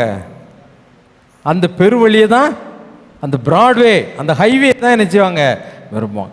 இவங்க போய் எங்கே உள்ளவங்களை கூப்பிட்டு வந்தாங்களாம்? இந்த நரகத்திற்கு போய் கொண்டிருக்கக்கூடிய, இந்த பெருவழியில் இருக்கக்கூடிய இந்த ஜனங்களை என்ன செய்தாங்க, கூட்டி வந்து அவர்களுக்கு சொன்ன பொழுது அவர்கள் என்ன செய்தாங்க, ஏற்றுக்கொண்டார்கள். பணிவோடு கூட அந்த அழைப்பை அங்கீகரித்து அந்த கல்யாண விருந்துக்கு அவங்க ஆயத்தப்பட்டார்கள். சும்மா எல்லாம் போகலை. பரலோகத்துக்குள்ளே போகணும்னா சிறையிருப்பு வஸ்திரம் முதலாவது என்ன செய்யணும், மாறணும். கொஞ்சம் படித்த ஆட்களாக இருக்கட்டும், இந்த ட்ரெஸ்ஸை கொடுக்காங்கன்னு வச்சுக்கோங்க, எனக்கு கொடு அப்படின்னு என்ன செய்ய மாட்டாங்க. போய் கேட்பாங்களா? வரும் நமக்கு வர வேண்டியது வரும், வர்ற நேரம் வாங்கிக்கலாம் அப்படின்னு நினச்சவங்க அசால்ட்டாக நிற்பாங்க. இல்லை நம்ம இடத்துக்கே கொண்டு வந்து தரட்டுமே. கொஞ்சம் படித்தவங்க என்ன செய்வாங்க, அது டீசன்சி இல்லை, அப்படி தானே? இப்போ நம்ம சர்ச்சில் ஒரு பிரியாணி போட்டோன்னு கொடுக்கணும்னு வச்சுக்கோங்க, சின்ன பசங்க என்ன செய்வாங்க, எனக்கு யாராவது காதில் 50 பொட்டணம் தான் இருக்கான், இங்கே இருக்குது 150 பேர்னா என்ன செய்வாங்க, தட்டான்னு போய் எல்லாத்தையும் கொட்டி என்ன செய்வாங்க, பிடுங்கி தின்னுட்டு போயிடுவாங்க. கொஞ்சம் படித்தவங்கன்னா நமக்கு கண்டிப்பாக என்ன இருக்கும், பீஸ் எடுத்து வச்சுருப்பாங்க, நமக்கு வரும் அப்படின்னு தெனாவட்டாக என்ன செய்வாங்க, இருப்பாங்களா இருக்க மாட்டாங்களா? என்னையே எடுத்துக்கோ, நான் பந்தியில் என்னைக்காவது முன்னாடி வந்து உட்கார்றேனா? ஏன்? பிரதருக்கு சிக்கன் 65 பீஸ் எல்லாம் தன்னால் வரும் அப்படின்னு தெரியும். அது ஒரு திமிரு. திமிரை உட்காந்துக்கிறது வரும் வரும்ன்ட்டு. கடைசியில் இங்கே எல்லாம் மறந்து போயிட்டாங்கன்னு வச்சுக்கோ, கொஞ்ச நேரத்தில் என்ன செய்யும்? காலியாக போயிடும். அப்புறம் வீட்டுக்கு என்ன வராது? பீஸும் வராது, சிக்கன் 65 என்ன செய்யாது. ஜோக்காக தான் சொல்கிறேன், நல்லா கவனிங்க. அதாவது நமக்குள்ள ஒரு தற்பெருமையம். இவங்க என்ன செய்தாங்க? எனக்கு வாஞ்ச, அதாவது அதை பெற்றுக்கொள்ள வேண்டும். இந்த பிரியாணியே சாப்பிட்றவங்களுக்கு அதை ருசி பார்க்கணும் அப்படிங்கிற ஆசையில் எப்பா எனக்கு கொடு கொடு கொடுன்னு நினச்சிவாங்க. இந்த பெரு வயிறு சர்ச்சுக்கு ஒழுங்காக வந்தவன் என்ன செய்யிருப்பான்? அட வர்ற நேரம் வரும் பார்க்கலாம், கிடைக்கலன்னா போகுது, இன்னொரு இடத்துல போய் என்ன செய்யலாம், வாங்கிக்கலாம். தெனாவிட்டு திமிரு யாருக்கு? கோயிலுக்கு வர கிறிஸ்தவனுக்கு. புத்தி இல்லாத கன்னிகைகளை எடுத்துக்கோங்க. 5 பேர் புத்தியோட, ஐயோ என்ன குறைஞ்சி போகக்கூடாது, குறைஞ்சி போகக்கூடாது, ஜபத்துக்கு போகணும், அங்கே பெற்றுக்கொள்ளணும், ராத்திரி ஜபத்துக்கு போகணும், பகல் ஜபத்துக்கு போகணும், இரவு ஜபத்துக்கு போகணும், நான் ஜபிக்கணும், அந்த அபிஷேகத்தை பெற்றுக்கொள்ளணும், அபிஷேகத்தை குறைந்து போகக்கூடாது, அதெல்லாம் 5 இருப்பாங்க. சில பேர் ஞாயிற்றுக்கிழமை பார்க்கலாம், அந்த ஞாயிற்றுக்கிழமை இல்லைன்னா போகுது, அடுத்த ஞாயிற்றுக்கிழமை. திமிரு தெனாவட்டு. இதுதான் கிறிஸ்தவனுடைய ஒரு அடிப்படை குணாதிசயமே. இதுதான். 5 பேர் இருந்தாங்க. மணவாளன் வரார் அப்படின்னு கேட்டோன்னே அல்லேலூயா ஆமென் நான் வார ஆண்டவரே விளக்க தூக்கிட்டு போனாங்க. அங்கே என்ன இல்லை? எண்ணெய் இல்லை. என்ன விளக்கு அணைஞ்சு போச்சு. எல்லார் விளக்கும் தான் அணைஞ்சு போச்சு. வருகையில் எல்லாரும் சோர்ந்து போய் தான் இருப்பாங்க. ஆனால் எண்ணெயை விளக்கில் காத்து கொள்ளுகிறவனுடைய தீபம் என்ன செய்யும்? மணவாளன் வரும் பொழுது எரியும். அல்லேலூயா. தெனாவட்டா இருந்தவன் இவங்களுக்கு வாஞ்சை. அதான் ஆண்டவர் சொன்னார், இந்த வஸ்திரத்தை இந்த பிராட்வேயில் இருந்தான்ல இவங்களுக்கு ஆண்டவர் வஸ்திரம் கொடுக்காராம். ஓடுனாங்க, வாஞ்சையாய் பெற்றுக்கொண்டார்கள். பரம்பரை கிறிஸ்தவர்கள் 20 வருஷ கிறிஸ்தவங்க 30 வருஷ கிறிஸ்தவங்களுக்கு என்ன இருக்காது? புது ஆட்கள் போய் எனக்கு கூட வஸ்திரத்தை கொடுத்து கேட்டு வாங்கினாங்க. அவங்களெல்லாம் எங்கே போயிட்டாங்க? கல்யாணம் வந்துக்குள்ள. அதைத்தான் வேதம் சொல்லுகிறது. வெளிப்படுத்தின விசேஷம் 3ஆம் அதிகாரம் 18வது வசனம் வாசிப்போமா? நீ ஐஸ்வர்யன் ஆகும்படிக்கு, நீ ஐஸ்வர்யவான் ஆகும்படிக்கு நெருப்பிலே புடமிடப்பட்ட பொன்னையும் உன் நிர்வாணமாகிய அவலட்சணம் தோன்றாதபடிக்கு, உன்னுடைய நிர்வாணமாகிய அவலட்சணம் தோன்றாதபடிக்கு நீ உடுத்திக் கொள்வதற்கு வெண் வஸ்திரங்களையும், நீ உடுத்திக் கொள்வதற்கு அந்த வெண் வஸ்திரம், அந்த மகிமையின் வஸ்திரத்தையும் என்னிடத்திலே வாங்கிக் கொள். அல்லேலூயா. யார்கிட்ட வாங்கணும்? பெஞ்சமின் பிரதர் கிட்ட வாங்க முடியாது. எங்க போய் வாங்கணும்? இல்லை வேற ஏதாவது ஒரு மீட்டிங்கில் போய் ஊழியக்காரங்கிட்ட நீ வாங்க முடியாது. யார் இடத்துல மட்டும்தான் வாங்க முடியும்? வானத்தை பூமி உண்டாக்கின, உனக்காக ஜீவனை கொடுத்த இந்த கல்வாரி நேசர் இடத்துல மட்டும்தான் நீ என்ன செய்ய முடியும்? அவரிடத்துல போய் கேளு, ஆண்டவரே என் வஸ்திரத்தை மாற்றுங்க. யோசுவா போனார். என்ன செய்யுது? அந்த வஸ்திரம் கிடைச்சிது யோசுவாவுக்கு. பிரதான ஆசிரியர் யோசுவாவுக்கு கிடைச்சிது. வெளிப்படுத்தல் 16ஆம் அதிகாரம் 15வது வசனத்தை சொல்லும் பொழுது ஆண்டவர் சொல்லுகிறார், அந்த வருகையில் நீ காணப்பட வேண்டுமானால் நீ வஸ்திரத்தை நீ என்ன செய்ய வேண்டும்? காத்து கொள்ள வேண்டும். ஒருவேளை நீ வஸ்திரத்தை பெற்றவனாக இருந்தால் அந்த வஸ்திரத்தை காற்றுக்கொள்வதில் நீ தயக்கம் காட்டக்கூடாது, அதில் கேர்லெஸ்ஸாக இருந்துடக்கூடாது. எல்லாம் முழங்கால் படிடுவோமா? ஆண்டவரை பார்த்து கேட்போம், ஆண்டவரே நம்முடைய சமூகத்துக்கு வந்த நாங்கள் எங்களை தாழ்த்தி அர்ப்பணிக்கிறோம், நம்முடைய பரிசுத்த சமூகத்தில் எங்களை ஒப்பு கொடுக்குறோன்னு சொல்லுவோம். தேவன் நமக்கென்று கொடுத்த அந்த வஸ்திரத்தை காத்து கொள்ள நாம் கடனாளிகளாக இருக்கிறோம். ஜாக்கிரதையாக இருக்கணும். வஸ்திரத்தை ஒருவனும் எடுத்துக்கொள்ளாதபடி நீ அதை காத்துக்கொள்ளு ஆண்டவர் எச்சரிக்கிறார். ஆண்டவர் பார்த்து சொல்லு, ஆண்டவரே எங்கள் வஸ்திரத்தை நாங்கள் இழந்து போகக்கூடாதுப்பா. சிறையிருப்பின் வஸ்திரத்தை மாற்றி எங்களுக்கு அந்த மகிமையின் வஸ்திரத்தை கொடுத்துருக்கிறீங்க. மகிமையின் வஸ்திரத்தை நாங்கள் இழந்து போகக்கூடாது. உம்முடைய கல்யாண விருந்தில் நாங்கள் பங்கு பெறணும். வருகைக்கு ரொம்ப பக்கத்தில் வந்துட்டோம் ஆண்டவரே. யுத்தங்களின் செய்தியை டெய்லி நாங்கள் கேட்டுக்கிட்டே இருக்கிறோம். மறுபடியும் இன்றைக்கு கூட ஆண்டவரே மத்திய கிழக்கு நாடுகளுக்கும் அந்த மற்ற நாடுகளுக்கும் ஆண்டவரே யுத்தங்கள் மறுபடி உருவாகிவிட்டது. இன்னும் நாங்கள் அந்த 3வது உலகப் போருக்கு பக்கத்தில் வந்துட்டோம். உலகம் அழிவுக்கு நேராய் போய்கொண்டு இருக்கிறது. இப்படி வருகை ரொம்ப சீக்கிரம். யுத்தங்களையும் செய்திகளையும் கேள்விப்படுவீங்கன்னு சொன்னீங்க. பூமி எதிர்ச்சிகளை கேள்விப்படுவீங்கன்னு சொன்னீங்க. வருகையின் நாட்களில் நாங்கள் இருக்கிறோம் ஆண்டவரே. அறிவு பெருத்து போகும் என்று சொன்னீங்க. அறிவு பெருத்து போன அந்த நாட்களுக்குள்ள நாங்கள் வந்திருக்கிறோம் ஆண்டவரே. ஆனால் அறிவை குறித்து சிந்திக்கிறோம். எங்களுடைய ஆவியை குறித்தோ ஆத்மாவை குறித்தோ எங்களுடைய சரீரத்தை குறித்தோ சிந்தனையற்றவர்களாக இருக்கிறோம். இப்படி வஸ்திரத்தை ஆண்டவரே எங்களுக்கு தாங்கப்பா. ஒருவேளை எங்கள் வஸ்திரம் கரைப்பட்டு இருக்குமானால் கரைப்பட்ட வஸ்திரத்தை மாற்றி போடுங்க. எங்கள் வஸ்திரம் சுத்தமுள்ளதாய் காணப்படட்டும். அது பிரகாசம் உள்ளதாய் இருக்கட்டும். தேவனாகிய கர்த்தர் நீர் எங்களுக்கு கொடுக்கக்கூடிய வஸ்திரம் சுத்தமும் பிரகாசமான வஸ்திரம். அந்த வஸ்திரத்தை தரித்து கொள்ள எங்களுக்கு கிருபை பாராட்டுங்க ஆண்டவரே என்று சொல்லி கெஞ்சுவோம். ஆண்டவரே, இந்த நாளிலே பரலோக வஸ்திரத்தின் முக்கியத்துவத்தை அறிந்து கொள்ள எங்களுடைய கண்களை திறந்ததற்காக ஸ்தோத்திரம். எங்களோடு நீர் பேசினீர், உமக்கு ஸ்தோத்திரம். வருகையின் காலத்தில் ரொம்ப பக்கத்தில் நாங்கள் வந்துட்டோம்ப்பா. வருகையை எதிர்கொண்டு இருக்கிறோம். பரிசுத்த வஸ்திரம் இல்லாதபடி அந்த பரலோக ராஜ்யத்துக்குள்ளே நாங்கள் பிரவேசிக்க முடியாது என்பதை திட்டவட்டமாய் அறிந்து கொண்டோம். ஆண்டவரே, உம்மிடத்தில் கேட்டு நாங்கள் பெற்றுக்கொள்ள எங்களுக்கு கிருபை செய்யுங்க.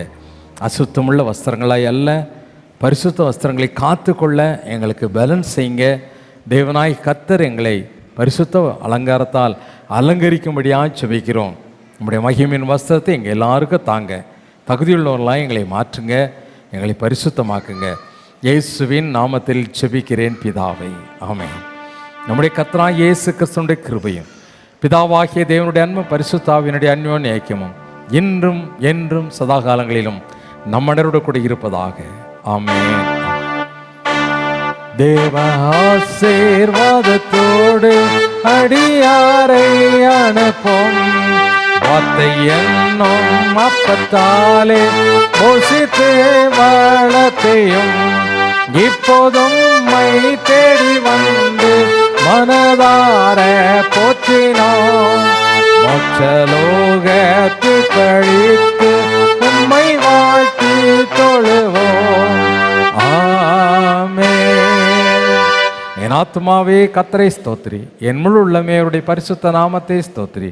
என் ஆத்துமாவே கர்த்தரை ஸ்தோத்திரி, கர்த்தர் செய்த சகல உபகாரங்களையும் மறவாதே, ஆமென், ஆமென். ஹல்லேலூயா, ஹல்லேலூயா, ஹல்லேலூயா. God bless you, amen.